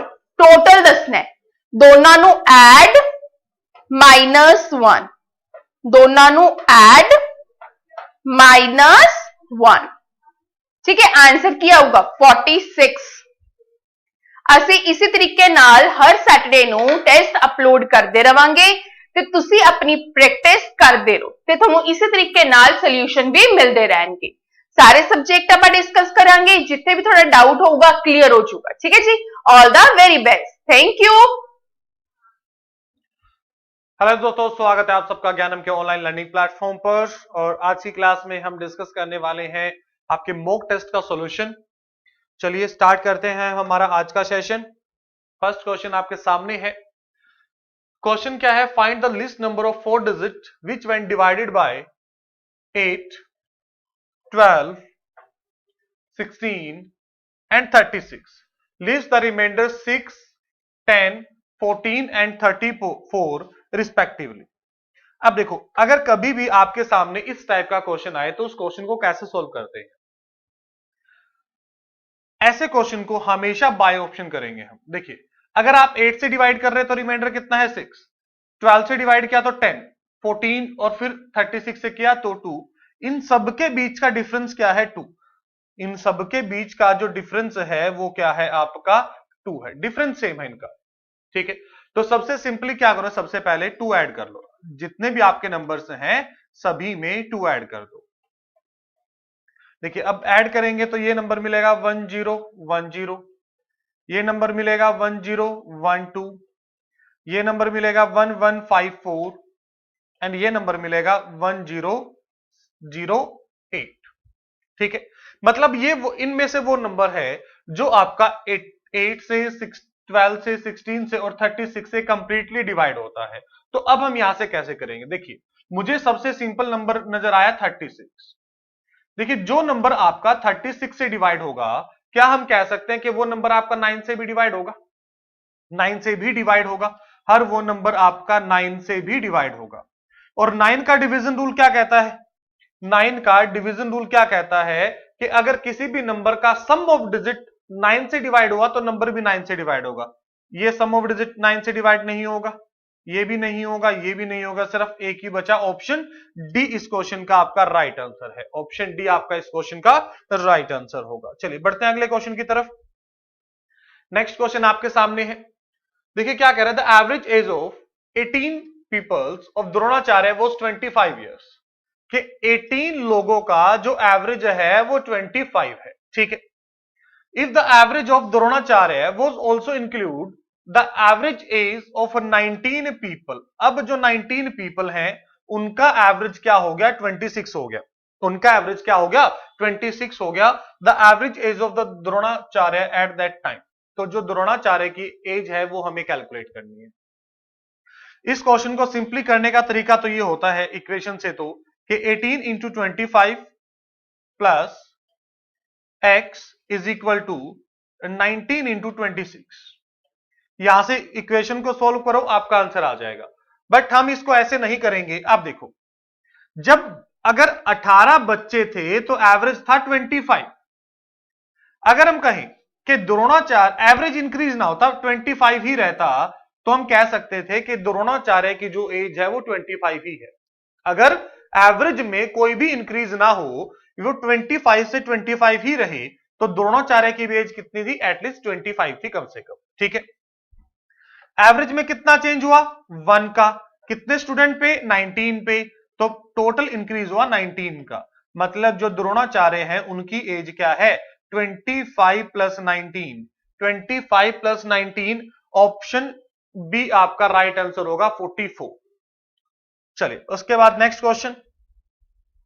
Next question में क्या कह रहा है, in a class the pass percentage of the boys is 25 years, boys का पासिंग परसेंटेज क्या है, 25 ईयर्स है, एंड द गर्ल्स इज 65%, और गर्ल्स का जो पासिंग परसेंटेज है वो 65% है। If the overall pass percentage of the class is 55 years, और जो ओवरऑल है वो कितना है, 55% है, there are how many girls in the class of 60 student, तो 60 बच्चों में उनका हमें बताना है हाउ मेनी गर्ल्स। देखो, अगर बॉयज और गर्ल्स की बात करें तो ये आपका 25 है, ये आपका 65 है, और ये टोटल नंबर कितना है, 55। ये टोटल नंबर कितना बना, 55। लगा दो एलिगेशन, आप लगा दो, ये 65 में से 55 गया 10, अब यहां से करेंगे तो 30, तो 1:3 आ गया, तो टोटल कितना 4, और 4 किसके इक्वल, 60 के इक्वल, तो 1 की वैल्यू क्या हो जाएगी, 15। तो उसने गर्ल्स पूछा था, तो 3 इंटू 15, मतलब 45 क्या है, गर्ल्स हैं, 45 क्या है, गर्ल्स हैं। ऑप्शन सी आपका इस क्वेश्चन का राइट आंसर होगा। चलिए उसके बाद नेक्स्ट क्वेश्चन। नेक्स्ट क्वेश्चन में क्या कह रहा है, Kamala got married 6 year ago, today her age is 1/4 time, 1/4, इसको आप लिखेंगे तो क्या लिख सकते हैं, 5/4। मतलब अगर उसकी एज पहले 4 है तो अब कितनी हो चुकी है, 5 हो चुकी है, अब कितनी हो चुकी है, 5 हो चुकी है। At the time of her marriage her son is 1/10 times her age, her son age, तो उसके बेटे की एज हमें कैलकुलेट करनी है। देखो, शादी कब हुई थी, 6 साल पहले, जब शादी हुई तब उम्र क्या थी, 4, और आज के दिन क्या है, 5, तो डिफरेंस आया 1 यूनिट का। डिफरेंस क्या आया, 1 यूनिट का, जो क्वेश्चन के अकॉर्डिंग 6 है। 1 यूनिट की वैल्यू 6 है, तो 5 यूनिट की वैल्यू क्या हो जाएगी, 5 इंटू 6 30, और इसका जो 1/10 है वो उसके बेटे की एज है, इसका जो 1/10 है वो बेटे की एज है, तो उसके बेटे की एज क्या होगी, 3, बेटे की एज क्या होगी, 3। ऑप्शन बी आपका इस क्वेश्चन का राइट आंसर होगा, ऑप्शन बी। चलिए उसके बाद बढ़ते हैं आगे। The area of 2 spheres are in the ratio 1:4 the area of the volume. अब देखो, स्फीयर का वॉल्यूम क्या होता है, स्फीयर का वॉल्यूम होता है 4/3 पाई आर क्यूब, एरिया क्या होता है, 4 pi r square, 4 pi r square. अब देखो, दो अगर हमारे पास स्फीयर है तो उनका एरिया का रेशियो क्या है, आर स्क्वायर, R1 स्क्वायर और R2, तो हम कह सकते हैं कि रेडियस का रेशियो क्या रहा होगा, 1:2 रहा होगा, ठीक है, क्योंकि इसका स्क्वायर रूट करेंगे तो क्या आ जाएगा, 1:2। वॉल्यूम क्या होता है, आर क्यूब की फॉर्म में होता है, तो ये क्या बन जाएगा, 1:8 बन जाएगा, 1:8। ऑप्शन सी आपका इस क्वेश्चन का राइट आंसर होगा, क्योंकि यहां पे देखो जो ये वाला पार्ट है ना आपका, ये तो आपका कांस्टेंट है, तो इसका तो यूज ही नहीं होगा कुछ, इसका तो कोई भी यूज नहीं होगा। तो ये आपका स्क्वायर की फॉर्म में अंडर रूट करेंगे तो 1/2 बन जाएगा। चलिए नेक्स्ट क्वेश्चन। नेक्स्ट क्वेश्चन में क्या कह रहे हैं, A and B enter into a partnership, A invest 16,000 rupees for 8 months and B remains in the business for 4 months, और बी ने जो पैसा लगाया 4 मंथ्स के लिए लगाया, out of the total profit B claims 2/7 of the profit B contribute. तो बी ने कितना पैसा लगाया था, अब देखो बी ने जो पैसा लगाया था वो 4 मंथ्स के लिए लगाया था, हम मान लेते हैं कि x रुपीज लगाए थे। अब टोटल प्रॉफिट अगर 2/7 हुआ था तो उसने बी ने कितना लिया 2, तो ए ने कितना लिया होगा 5 यूनिट लिया होगा। ए ने कितने लिया 5 यूनिट लिया। आई होप यहां तक क्लियर होगा, ठीक है। अब इस क्वेश्चन को करने के यहां से दो तरीके हैं, या तो आप क्रॉस मल्टीप्लाई कर लो, आप क्रॉस मल्टीप्लाई कर लो, और क्रॉस मल्टीप्लाई अगर यहां से करोगे तो आपका क्या मिलेगा, देखो 20x 5 इंटू 4 20x किसके इक्वल हो जाएगा आपका 16,000 इंटू 8 इंटू 2, 0 से 0 कैंसिल और इससे 2 से 2 कैंसिल, तो x की वैल्यू क्या आ जाएगी 1600 इंटू 8, तो मतलब 12,800 ऑप्शन डी आपका इस क्वेश्चन का राइट आंसर होगा, ऑप्शन डी। चलिए उसके बाद नेक्स्ट क्वेश्चन। नेक्स्ट क्वेश्चन में क्या कह रहा है, 5% income of A is equal to 15% of B, यानी कि 5% of A is equal to 15% of B, ठीक है, and 10% of B's income is 20% of C's income. उसके बाद क्या कह रहा है, 10% of B is equal to 20% of C, 20% of C, ठीक है। ये वैल्यू हमारे पास दे रखी है। If C income is 2000 then the total income of A B C, तो ए बी सी की टोटल इनकम कैलकुलेट करने, देखो अब यहां से सॉल्व करेंगे, ये इसको 3 पे डिवाइड कर देगा, तो यहां से अगर मैं ए और बी का रेशियो कैलकुलेट करूं तो रेशियो आपका क्या बनेगा 3:1 बनेगा। कितना बनेगा 3:1। यहां से इसको डिवाइड करेंगे 2 पे डिवाइड कर देगा, तो यहां से बी और सी का जो रेशियो बनेगा वो 2:1 बनेगा। कितना बनेगा 2:1। अब देखो यहां से जो बी की वैल्यू है वो तो सेम होगी, आपकी जो बी की वैल्यू है वो क्या रहेगी सेम। अगर यहां 2 है तो यहां भी 2 चाहिए, और ये कितना हो जाएगा 6 हो जाएगा। तो अगर इनिशियली अब ए बी और सी की इनकम का रेशियो कैलकुलेट करें तो 6, 2 और 1 होगा, 6, 2 और 1 होगा, ठीक है। अब 1 यूनिट की वैल्यू अगर आपकी 2000 है तो 6 + 2 8 + 1 9 यूनिट की वैल्यू क्या हो जाएगी 18,000। ऑप्शन डी आपका इस क्वेश्चन का राइट आंसर होगा, ऑप्शन डी। चलिए उसके बाद नेक्स्ट क्वेश्चन।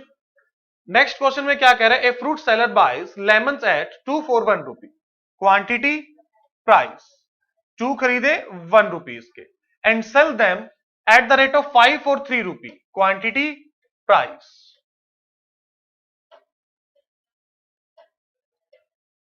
कितने 5 for 3 rupees। तो उसने हमसे पूछा है हिज गेन परसेंट, तो उसका प्रॉफिट परसेंटेज बताओ क्या होगा। देखो जो ये सेंटर की टर्म्स होती है इनको मल्टीप्लाई करो तो आपका सीपी बनता है, बाहर वाली टर्म्स को मल्टीप्लाई करो तो एसपी बनता है।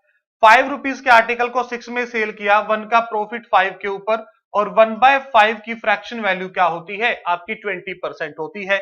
ऑप्शन सी आपका इस क्वेश्चन का राइट आंसर होगा, ऑप्शन सी आपका राइट आंसर होगा। चलिए उसके बाद बढ़ते हैं आगे।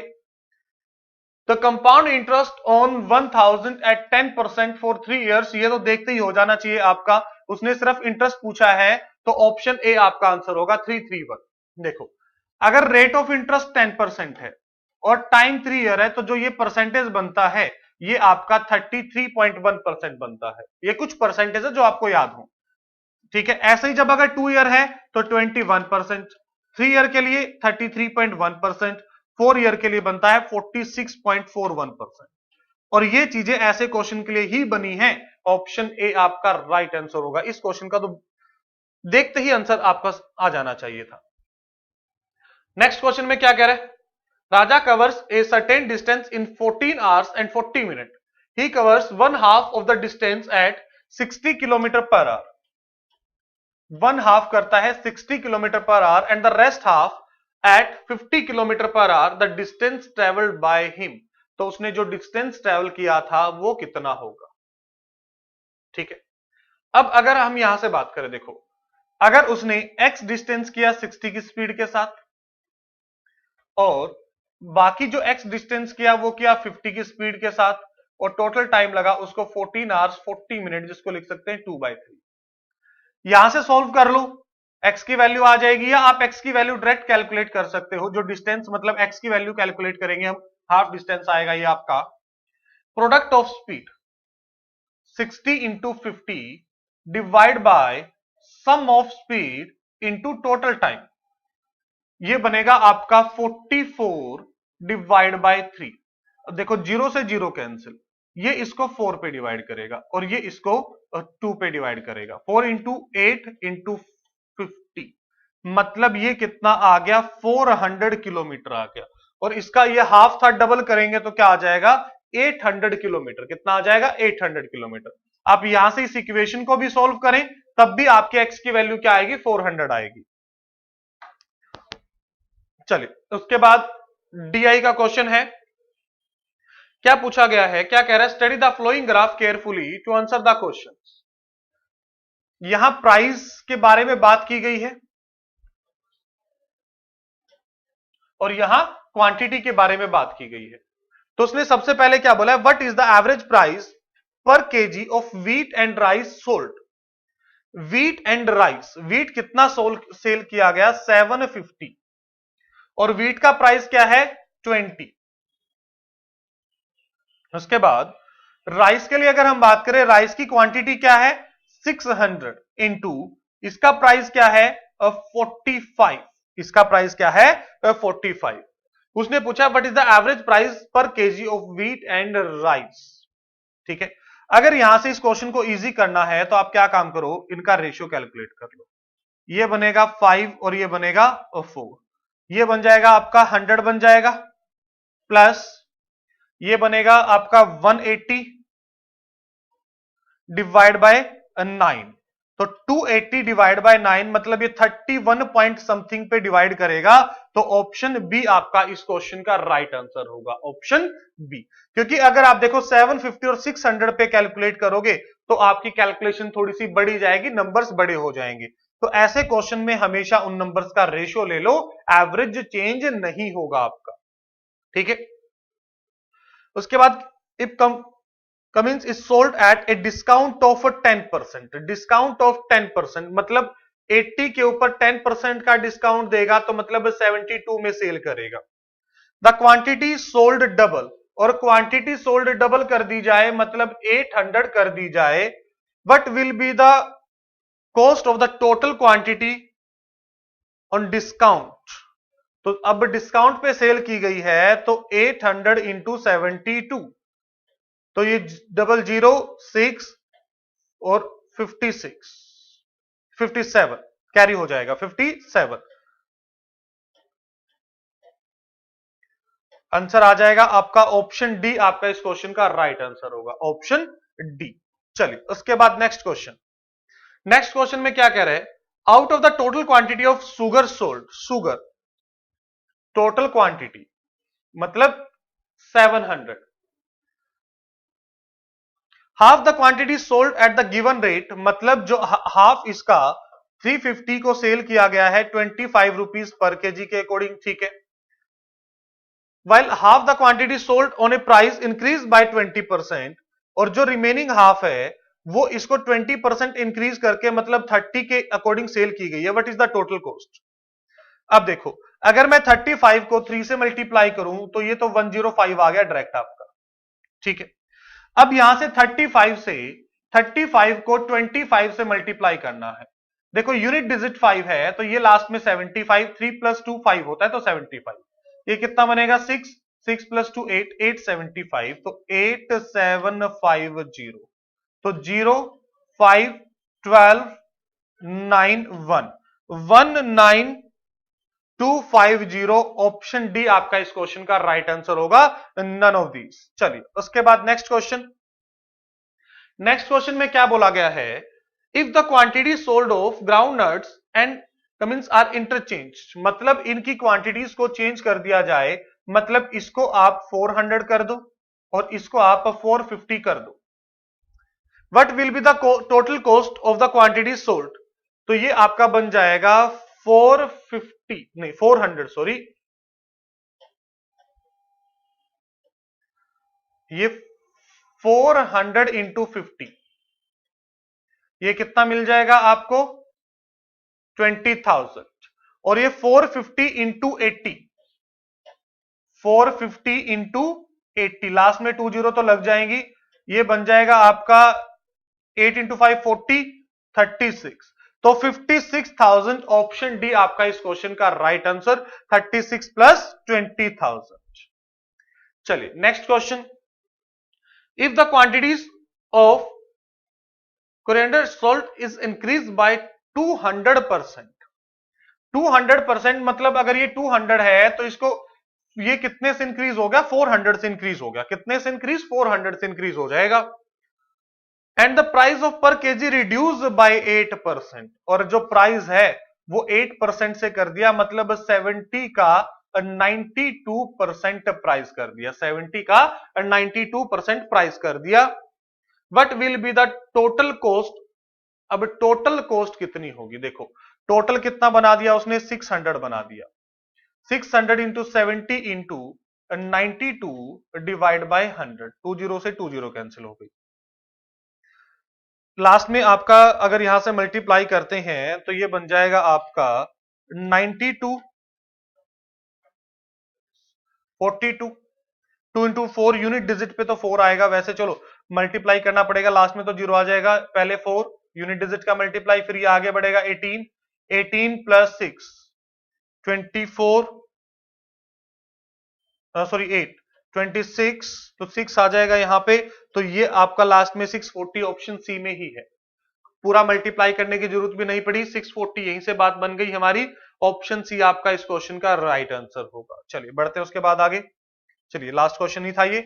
आई होप आपको सभी क्वेश्चन क्लियर होंगे, तो मिलते हैं जल्दी ही नेक्स्ट वीडियो में, तब तक के लिए take care, thank you so much. Hello दोस्तों, कैसे हैं आप लोग? उम्मीद करते हैं बहुत अच्छे होंगे। तो जैसे कि आपको पता है कि यहाँ पे सीरीज चल रही है, तो आज मैं आशीष आपके लिए कंप्यूटर के सॉल्यूशन यहाँ पे लेके आया हूँ। चलिए क्लास स्टार्ट करते हैं। तो कंप्यूटर के सॉल्यूशन में सबसे पहले फर्स्ट क्वेश्चन देखते हैं। फर्स्ट क्वेश्चन में देखते हैं आपके पास क्या लिख रखा है। Operating system useful when rigid time sequence requirement have been placed on the operation of processor और flow of data is known as, means कि कोई भी काम जो है पर्टिकुलर उसी टाइम पे परफॉर्म होना है जिस पे उसकी वहां पे टाइम रिक्वायरमेंट है। मतलब जैसे बोला जाता है कि 12:01 तो 12:01 पे ही वो काम होगा, तो इसके लिए कौन सा प्रोसेसर फ्लो जो है हम लोग यूज करते हैं। तो सबसे पहले आपके पास है पीर टू पीर टाइम शेयरिंग या क्लाइंट सर्वर या फिर रियल टाइम। पीर टू पीर का मतलब होता है 2 पॉइंट्स की बात होती है, तो यहाँ पे रिजिडिटी की तो बात है नहीं। अगला है टाइम शेयरिंग। टाइम शेयरिंग में तो टाइम शेयरिंग के अकॉर्डिंगली होगा। क्लाइंट सर्वर जो है वो तो 2 क्लाइंट्स के बीच में हो रहा है, बट एक्चुअल में अगर यहाँ पे बात करी जाए तो ये सारा का सारा काम जो होता है वो रियल टाइम सिस्टम में होता है। वो किसमें होता है? रियल टाइम सिस्टम में होता है। तो इसका आंसर क्या बनेगा? Real time system. जैसे कि अगर मैं बात करता हूँ कोई भी प्रोसेस ले लीजिए, जैसे रेलवे की आप टिकट रिजर्वेशन ले लीजिए, वो रियल टाइम ऑपरेटिंग सिस्टम पे काम कर रही है, तो वो इसका आंसर है। ठीक है। नेक्स्ट अगर मैं बात करता हूं अगला क्वेश्चन में क्या है, chapter 11 of the information technology act 2000 does not deal with the which of the following offences, इसमें से किस में से डील नहीं करता है। तो सबसे पहला है punishment of violation of piracy, ये तो स्टार्टिंग से ही था। आपके पास पनिशमेंट ऑफ साइबर टेररिज्म, ये भी था, और आइडेंटिफाइड थेफ्ट, ये भी था। अब इसका आंसर सामने तौर पे जब मिल रहा है तो आपके पास डी ऑप्शन ही यहाँ पे दिया गया है, punishment for abandonment of offences. तो इसका आंसर क्या बनेगा? D option. अब मैं समझता हूं इसके बारे में आपको नॉलेज होगा। आगे यहाँ पे देखिए, digital signature standard was originally proposed in the year. अब एक वर्ड यहाँ पे सुनिए क्या बोला गया है, ओरिजिनली प्रपोज्ड।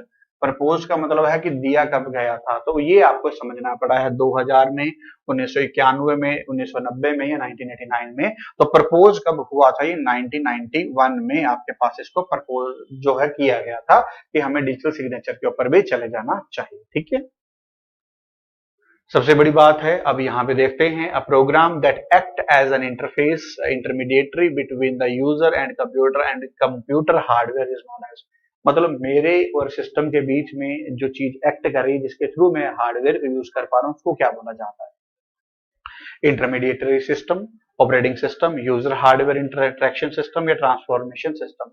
तो वो जो है वो क्या है, ऑपरेटिंग सिस्टम मेरे और हार्डवेयर के बीच में जो इंटरेक्शन प्रोवाइड करवा रहा है दैट इज ऑपरेटिंग सिस्टम। अगर विंडो है तो हम लोग यहाँ पे कोई भी काम कर सकते हैं, अगर विंडो नहीं है तो कोई भी काम नहीं होगा, साफ तौर पे पता है। ठीक है जी, चलिए नेक्स्ट क्वेश्चन की बात करते हैं। अगला क्वेश्चन क्या है, which of the following is not associated with the national payment corporation of India, तो इनमें से कौन सा नहीं है, तो सबसे पहले रुपया बिल्कुल है, national pension scheme, national financial switch या फिर इमीडिएट पेमेंट सर्विस। अगर मैं बात करता हूं तो पेंशन तो वर्ड आपको यहाँ पे साफ तौर पे मिल चुका है, तो इसका आंसर क्या बनेगा, बी ऑप्शन।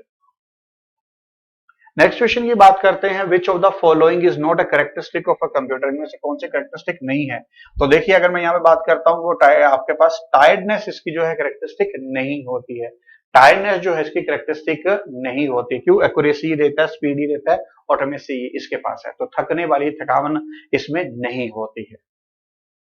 नेक्स्ट क्वेश्चन की बात करते हैं, ये रहा next question, which of the following function is used to compare two strings, अगर दो चीजों को कंपेयर करवाना हो कि वो सही है या नहीं है तो हमें क्या पता होना चाहिए, एग्जैक्ट वैल्यू, हमें एग्जैक्ट नॉलेज होना चाहिए, तो नाम से भी पता चल रहा है। तो ट्रिम है, ट्रिम का मतलब अपने आप में होता है डिलीट करना एक्स्ट्रा पार्ट को, सिमिलर मतलब दो चीजों को सिमिलर मैच करना है, ज्वाइन मतलब जोड़ना होता है, तो एग्जैक्ट जो है कंपैरिजन करने के लिए आप लोग यहाँ पे यूज करते हैं, नाम से भी यहाँ पे चीजों को क्लैरिटी मिल जाता है अगर थोड़ा सा जोर लगा के देखेंगे तो। अगला क्वेश्चन क्या है, which of the following is used to close the presenter view of a PowerPoint, साफ तौर पे बोला कि अगर मेरे को इस स्लाइड से बाहर निकलना है तो मैं क्या करूं, एस्केप दबाऊं, टैब दबाऊं, पाउस दबाऊं या एंटर दबाऊं, तो मेरे को बाहर निकलना है ना, तो मेरे को एस्केप दबाना चाहिए, एस्केप अगर मैं दबाऊंगा प्रेजेंटर व्यू से तो बाहर निकल जाऊंगा, इसका साफ तौर पे मतलब ये था। ठीक है, चलिए नेक्स्ट बात करते हैं, अगला क्या है, which of the following is not a scanning device, अगर नोट स्कैनिंग डिवाइस की बात करता हूं तो एक ही आपके पास है, दैट इज ट्रैक बॉल। अगर ट्रैक बॉल की बात करता हूं, स्कैनर स्कैन करके क्या करता है, ट्रैक करता है, optical mark reader, barcode reader पर ट्रैक बॉल क्या करता है, इनपुट के लिए आप लोग यहाँ पे यूज करते हैं, तो आंसर क्या बनेगा, सी ऑप्शन। होपफुली बात आपको क्लियर है। नेक्स्ट क्वेश्चन की अगर हम बात करते हूं, अगला क्वेश्चन में क्या है, computers that employ a variable word length memory approach is known as, computer किसी भी चीज को कैसे आइडेंटिफाई करता है, कैसे अपने ऊपर पहचानता है, तो सबसे पहले सेंटेंस एड्रेस करना, वर्ड एड्रेसेबल, नंबर एड्रेसेबल या कैरेक्टर, कंप्यूटर में हर चीज को कैरेक्टर में काउंट किया जाता है, तो साफ तौर पे मतलब पता चला कि कैरेक्टर एड्रेसेबल ही इसका आंसर यहाँ पे बनेगा, क्या बनेगा, कैरेक्टर एड्रेसेबल ही यहाँ पे आंसर इसका बनना। नेक्स्ट क्वेश्चन की अगर बात करता हूं, नेक्स्ट क्वेश्चन देखिए, dash register hold address of the next instruction to be executed, इस बात का मतलब है कि अगर आपकी क्लास में से कोई चार बच्चे में से एक टाइम पे कोई क्वेश्चन पूछ रहे तो चारों का आंसर मैं नहीं दे सकता, वन बाई वन करके ही यहाँ पे दे सकता हूं, तो इसका मतलब पहले तो ये था कि एक टाइम पे एक को अच्छे से एग्जीक्यूट करवा दिया जाए, बाकियों को रोक लिया जाए, तो वो है इनपुट आउटपुट, एक्यूमुलेटर या प्रोग्राम कंट्रोल या फिर इंस्ट्रक्शन, नाम से पता चल रहा है प्रोग्राम कंट्रोल करना, ताकि एक को अच्छे से यहाँ पे एग्जीक्यूट करवाया जा सके, सी ऑप्शन। ठीक है, चलिए नेक्स्ट क्वेश्चन की बात करते हैं, अगला क्या है, dash interface transform input data and instruction into a binary code that are acceptable to the computer, एक ऐसी चीज जो इनपुट को दी, जो सिस्टम को दी जाए और जिसको कि वो कन्वर्ट भी करे, समझ भी पाए और आउटपुट भी वापस हमें दे दे, तो वो क्या है, स्टोरेज, कंट्रोल, इनपुट या फिर आउटपुट। स्टोरेज तो स्टोर करने के लिए, कंट्रोल करने के लिए, आउटपुट तो प्रोसेस होने के बाद है, दैट इज इनपुट जो है आप लोग यहाँ पे देते हैं, जो कि आपको बाद में मिल जाते हैं। नेक्स्ट क्वेश्चन की बात करते हैं, in MS Word 2019 which of the following shortcut key is used to centre align the selected paragraph, किसी भी पैराग्राफ को सिलेक्ट करके सेंटर में अगर करना है तो कौन सा शॉर्टकट है, तो control plus M, control plus F, control plus C या फिर कंट्रोल प्लस ई, तो यहाँ पे आंसर बनेगा कंट्रोल प्लस ई। आपको एफ का पता है, एफ होता है आपके पास कॉपी कर फाइंड करने के लिए, सी होता है कॉपी करने के लिए, एम बी आप लोग यहाँ पे कमेंट करके बता सकते हैं। ठीक है, चलिए आगे देखते हैं। नेक्स्ट ये रहा आपके पास, in MS Excel 2019 which of the following shortcut key is used to enter the current date. अगर करंट डेट की मैं बात करता हूं तो 2019 में कंट्रोल प्लस सेमीकोलन अगर आप लोग दबाते हैं तो आपके पास यहाँ पे करंट टाइम जो है, आपके पास करंट डेट जो है वो आपके पास शो हो जाता है। तो होपफुली बात आपको क्लियर है, ये याद करना पड़ेगा, इसके अलावा और कोई इसका ऑप्शन नहीं है। नेक्स्ट क्वेश्चन की बात करता हूं, a program is execution is known as. किसी प्रोग्राम के एग्जीक्यूशन को क्या बोलते हैं? फंक्शन, कोड, टास्क या प्रोसेस। तो किसी भी प्रोग्राम के एग्जीक्यूशन को बोला जाता है प्रोसेस होना। क्या बोला जाता है? प्रोसेस होना। Answer is D option. Next question की मैं बात करता हूं, which of the following are the characteristic of computer. तो सबसे बड़ी जो इसकी कैरेक्टरिस्टिक है वो है एक्यूरेसी। सबसे बड़ी जो है आपके पास है वो है accuracy. Answer is A option. Done. चलिए नेक्स्ट क्वेश्चन की अगर मैं बात करता हूं, अगला क्वेश्चन आप लोग देखते हैं, विच of the following is not any component of database management system. तो इनमें से कौन सा कंपोनेंट नहीं है? रिपोर्ट जनरेटर, क्वेरी लैंग्वेज या डेटा आइडेंटिफायर। तो डेटा एनालिसिस। पहले इसका मीनिंग आप लोग देखिए, फिर मैं इसको डिटेल में बता देता हूं। देखो, जब भी डेटा मैनेजमेंट आप लोग करते हैं तो डेटा मैनेजमेंट में रिपोर्ट तो जनरेट होती है, जो भी आपने डेटा रखा है क्या क्या है, क्वेरी के थ्रू ही काम किया जाता है, और डेटा डेफिनेशन लैंग्वेज अपने आप में क्वेरी लैंग्वेज होता है। तो एनालिसिस नहीं करते हैं आप लोग। क्या नहीं करते हैं? एनालिसिस। तो आंसर क्या बनेगा? D option. नेक्स्ट क्वेश्चन की मैं बात करता हूं, अगला क्वेश्चन क्या है? Dash technology is use for faster processing of large volume of check. Check की बात है तो आपको पता है बैंकिंग इंडस्ट्री है, तो वो डायरेक्टली आंसर आ जाएगा MICR, magnetic ink character recognition. MICR माइकर भी इसे बोला जाता है, तो MICR magnetic ink character recognition.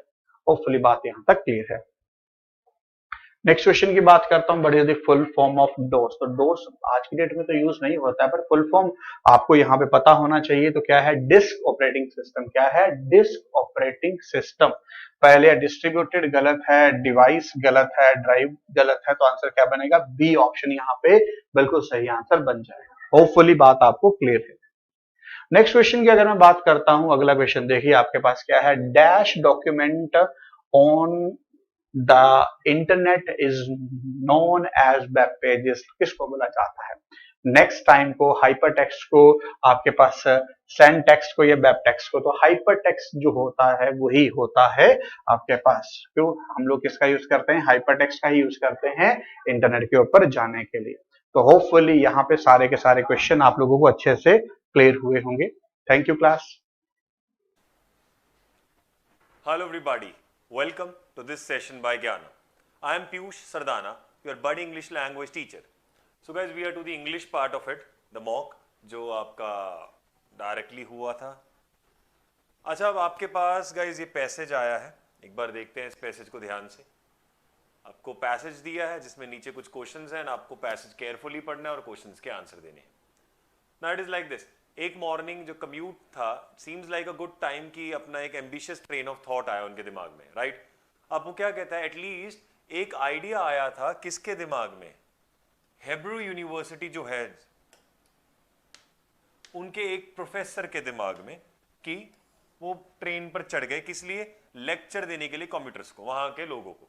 Passenger जो थे 9 बजे सुबह ट्रेन पर सब अर्बन कम्युनिटी से चढ़े थे। कहां की? मॉडर्न की। कहां से कहां तक? टू टेल एवेव। और उन्होंने किया क्या? They put away their running morning tabloids and iPods. उन्होंने अपने जो टैबलॉइड्स थे और आईपॉड्स थे, टैब्स और आईपॉड्स, उनको हटा दिया ताकि वो जो टॉक है उस प्रोफेसर की, और नाम क्या था? हेनॉक गेटरीवंड, राइट? तो और वो जो लेक्चर दे रहे थे वो किस पे दे रहे थे? आइंस्टाइन के लव लेटर्स पे। लेक्चर पहला ऐसा एक इनिशिएटिव लिया गया था किसके द्वारा? यूनिवर्सिटी के scientist on the rails program का। Scientists on the rail program का एक अटेम्प्ट था ताकि जो अपील हो जाए ना हायर एजुकेशन का, वो बढ़ सके और लोगों तक ये मैसेज पहुंच सके कि higher education is important, academia is important, पढ़ाई इज इंपॉर्टेंट। अनश्योर थे कि मूव कैसा होगा, लोग कैसे लेंगे इसको। ट्रेन टॉक्स तो रीशेड्यूल की गई है मॉर्निंग के रश आवर के बाद और एक एक कैरेज में, ताकि लोग ना एंटेगनाइजिंग ना हो जाए। जैसे ही ट्रेन टनल्स के थ्रू जाती थी या एयरपोर्ट की तरफ से जाती थी, एक वुमेन बीच में इंटरप्ट कर गई और बोलती है क्वेश्चन में, क्या आप ये स्टेशन पहुंचने से पहले पहले खत्म कर देंगे? और वो जानना चाहती थी। तो वो बोलता है, मैडम जब तक आप स्टेशन पहुंचेंगे आपके पास तो हमारा बीए होगा, मतलब मोर लाइक अ डिग्री। ये रिप्लाई था। तो क्वेश्चन से स्टार्ट की, why did the Hebrew University embark on the programme of giving lectures on the train? People have motive to go to college, testing out an innovative idea, railways कुछ नहीं करना चाहते थे, professor के पास जगह नहीं थी, ऐसा कुछ नहीं था। Answer B, boy. Seem to be a very simple one if you convert that passage into your own native language. अब उसके बाद क्या, how did the commuters react to the professor addressing them? तो उन्होंने कैसे रिएक्ट किया?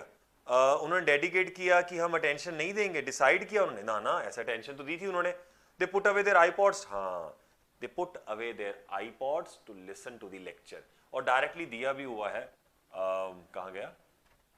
Put away their iPods, हटा दिया गया उसको, राइट? नो चॉइस ऑन, ऐसा कुछ नहीं है। What was the purpose of giving lectures to the commuters? Purpose क्या था? पर्पस ये था कि एक्चुअली में लोगों को प्रोत्साहित किया जाए, किसके लिए? Appeal of higher education. The university wanted to attract people to higher education. Choose the synonym of the word given in the bold out of the following options. The train talks have been rescheduled for just one morning, are and only in one carriage to avoid antagonizing people. Now this one says ki avoid antagonizing people. What do you mean by antagonizing? चार options है, annoying, crowding, confusing, delaying, चार options है। एक तो हो जाएगा आप एक तरह से गुस्सा हो रहे हैं, है ना, लोग बोलते हैं एंटेगनाइज कर रहे हैं, cause someone to become hostile, कोई हॉस्टाइल बिहेव करे। डिले, कंफ्यूजिंग, क्राउडिंग, एनोइंग, क्या लगता है? मतलब सर देखने में तो ये लगता है कि भाई आप उस चीज को बढ़ावा दे रहे हैं कि भाई ये और चीज में ना जाए। जैसे हम बोलते हैं एंटेगनाइजिंग के बारे में कि आपको किसी को एंटेगनाइज कर रहे हैं तो मतलब क्या कर रहे हैं? उसको प्रोवोक कर रहे हैं कि भाई उसके काउंटर अटैक में तू काम कर। तो मोर ऑफ्टन यहां पर क्या हो जाएगा? To of course annoy people ना हो जाए। But when we talk about antagonising कि भाई वहां पे लोगों का जमा ना हो जाए, ज्यादा लोग ना आ जाए, तो वो भी तो हो सकता है। अब देखो यहां पर क्या बताया, तो वो कहता है कि उसने क्या करा, रीशेड्यूल किया रश आवर के बाद एक एक कैरेज में, ताकि वहां पर बहुत सारी क्राउडिंग ना हो जाए। Now it can be anger, it can be annoy, it can be strange feeling, provoke करना, बट यहां पर तो आंसर एनॉइंग आ जाएगा। There might be a word called crowding, but directly नहीं दिया गया है, तो it is like this. Why did the woman ask the question to the professor? Women ने क्वेश्चन क्यों पूछा प्रोफेसर से? She wanted him to leave, वो चाहती थी कि चले जाए? नहीं नहीं नहीं नहीं, वो तो कहती थी कि मैं इंटायर लेक्चर सुनना चाहती थी। शी वॉज मोर क्यूरियस कि लेक्चर एंड कब तक होगा, उससे पहले हो भी जाएगा या नहीं होगा। मिसस्पेल्ड वर्ड आपको आइडेंटिफाई करना है। ये तो डायरेक्ट लिखता है, एल्मनाक इज वो कैलेंडर जिसमें सब कुछ गिवन होता है। Almighty, one is equivalent to God. Allowance, जो आप किसी को दे देते हैं, यू नो दैट कि अलाउंस नहीं मिला है, जो का कंपनसेशन रह गया था। एलिट्रेशन, एलिट्रेशन की स्पेलिंग किसी को पता हो, it is more like ALLTRA, so it comes out to be the word as alliteration. तो जब भी आपने एलिट्रेशन की बात करने गाइस, एक चीज तो डैम क्लियर है एलिट्रेशन से, कहता है एलिट्रेशन का मतलब क्या हो जाता है? कोई भी एक ऐसी चीज जहां से आपको दिख जाए देखकर कि भी ये तो सेम लेटर और सेम साउंड का अकरेंस है। राग नहीं गाते, लाइक ए के बाद ए रिपीट हो रहा है, तो वो सेम साउंड को बोला जाता है एलिट्रेशन। ये तो चलो मीनिंग की बात होगी, बाकी स्पेलिंग क्या हो जाएगा? ALLITERATION, यानी छोटा सा टी के बाद ई एड, राइट जी। So answer is misspelled alliteration. Shivaji Maharaj fought dash kind of every kind of aggression. Fought हर बार अगेंस्ट लेता है, उसके खिलाफ आप लड़ाई कर रहे हैं। फॉट विद नहीं लगाएंगे, विद का मतलब है आप उसके साथ किसी और से लड़ाई कर रहे हैं, वो आपके साथ है विद वाला। करेक्ट वन आपको सब्स्टिट्यूट करने वाला वर्ड ढूंढना है। Place where birds are kept is called aviary. Aviary is Chandigarh में बर्ड पार्क बना है, वहां पर भी बाहर लिखा हुआ टेरेस्ट्रियल बर्ड्स के लिए एवियरी, जहां पे बर्ड्स को रखा जाता है। One who does not care for literature और आर्ट, एक पर्सन जिसको फर्क नहीं पड़ता है ना लिटरेचर के बारे में ना आर्ट के बारे में, यानी कि he is a person, complete person who does not care for literature और आर्ट। उसको फर्क ही नहीं पड़ता है कि आप लिटरेचर के बारे में बात कर रहे हैं या आर्ट के बारे में बात कर रहे हैं, तो उस पर्सन को क्या बोला जाता है? फिलिस्टीन। फिलिस्टीन का मतलब क्या होता है? जिसको फर्क नहीं पड़ता है कि आप लिटरेचर और आर्ट की बातें करें, अगर कोई और काम की बातें करनी है तो आप कर लीजिए। नेक्स्ट, करेक्ट मीनिंग देखना है आपको इडियम्स का। अब देखो, the trade union seemingly rightful demand is only a stalking horse to blackmail the management. Stalking horse के लिए हो जाएगा एक तरह का ट्रिक था कि आप ब्लैकमेल करें मैनेजमेंट को, more like a trick. Next, the teacher was as good as his word, the teacher was ready to fulfil his promise, मतलब वो ऑफ कोर्स जितना उसका अच्छा वर्ड था उतना ही टीचर अच्छा था, मतलब कि वो काम करने वाला था। ऑन द अकाउंट ऑफ पॉसिटी, ये देखो आपको ऑपोजिट की निकालना है कि नियरेस्ट सिनोनिम निकालना है। On the account of पॉसिटी of the funds plan remained incomplete, तो जो फंड्स था उसका क्या था? कमी थी, फालतू थे, क्या थे? वर्ड्स पढ़ने पर पता लगता है आपको लैक है, स्कैरसिटी है, अबंडेंस है, एक्सेस है। तो वो जो फंड्स थे उनकी कमी के कारण ये इनकम्प्लीट रह गया, इज स्कैरसिटी ऑफ फंड्स।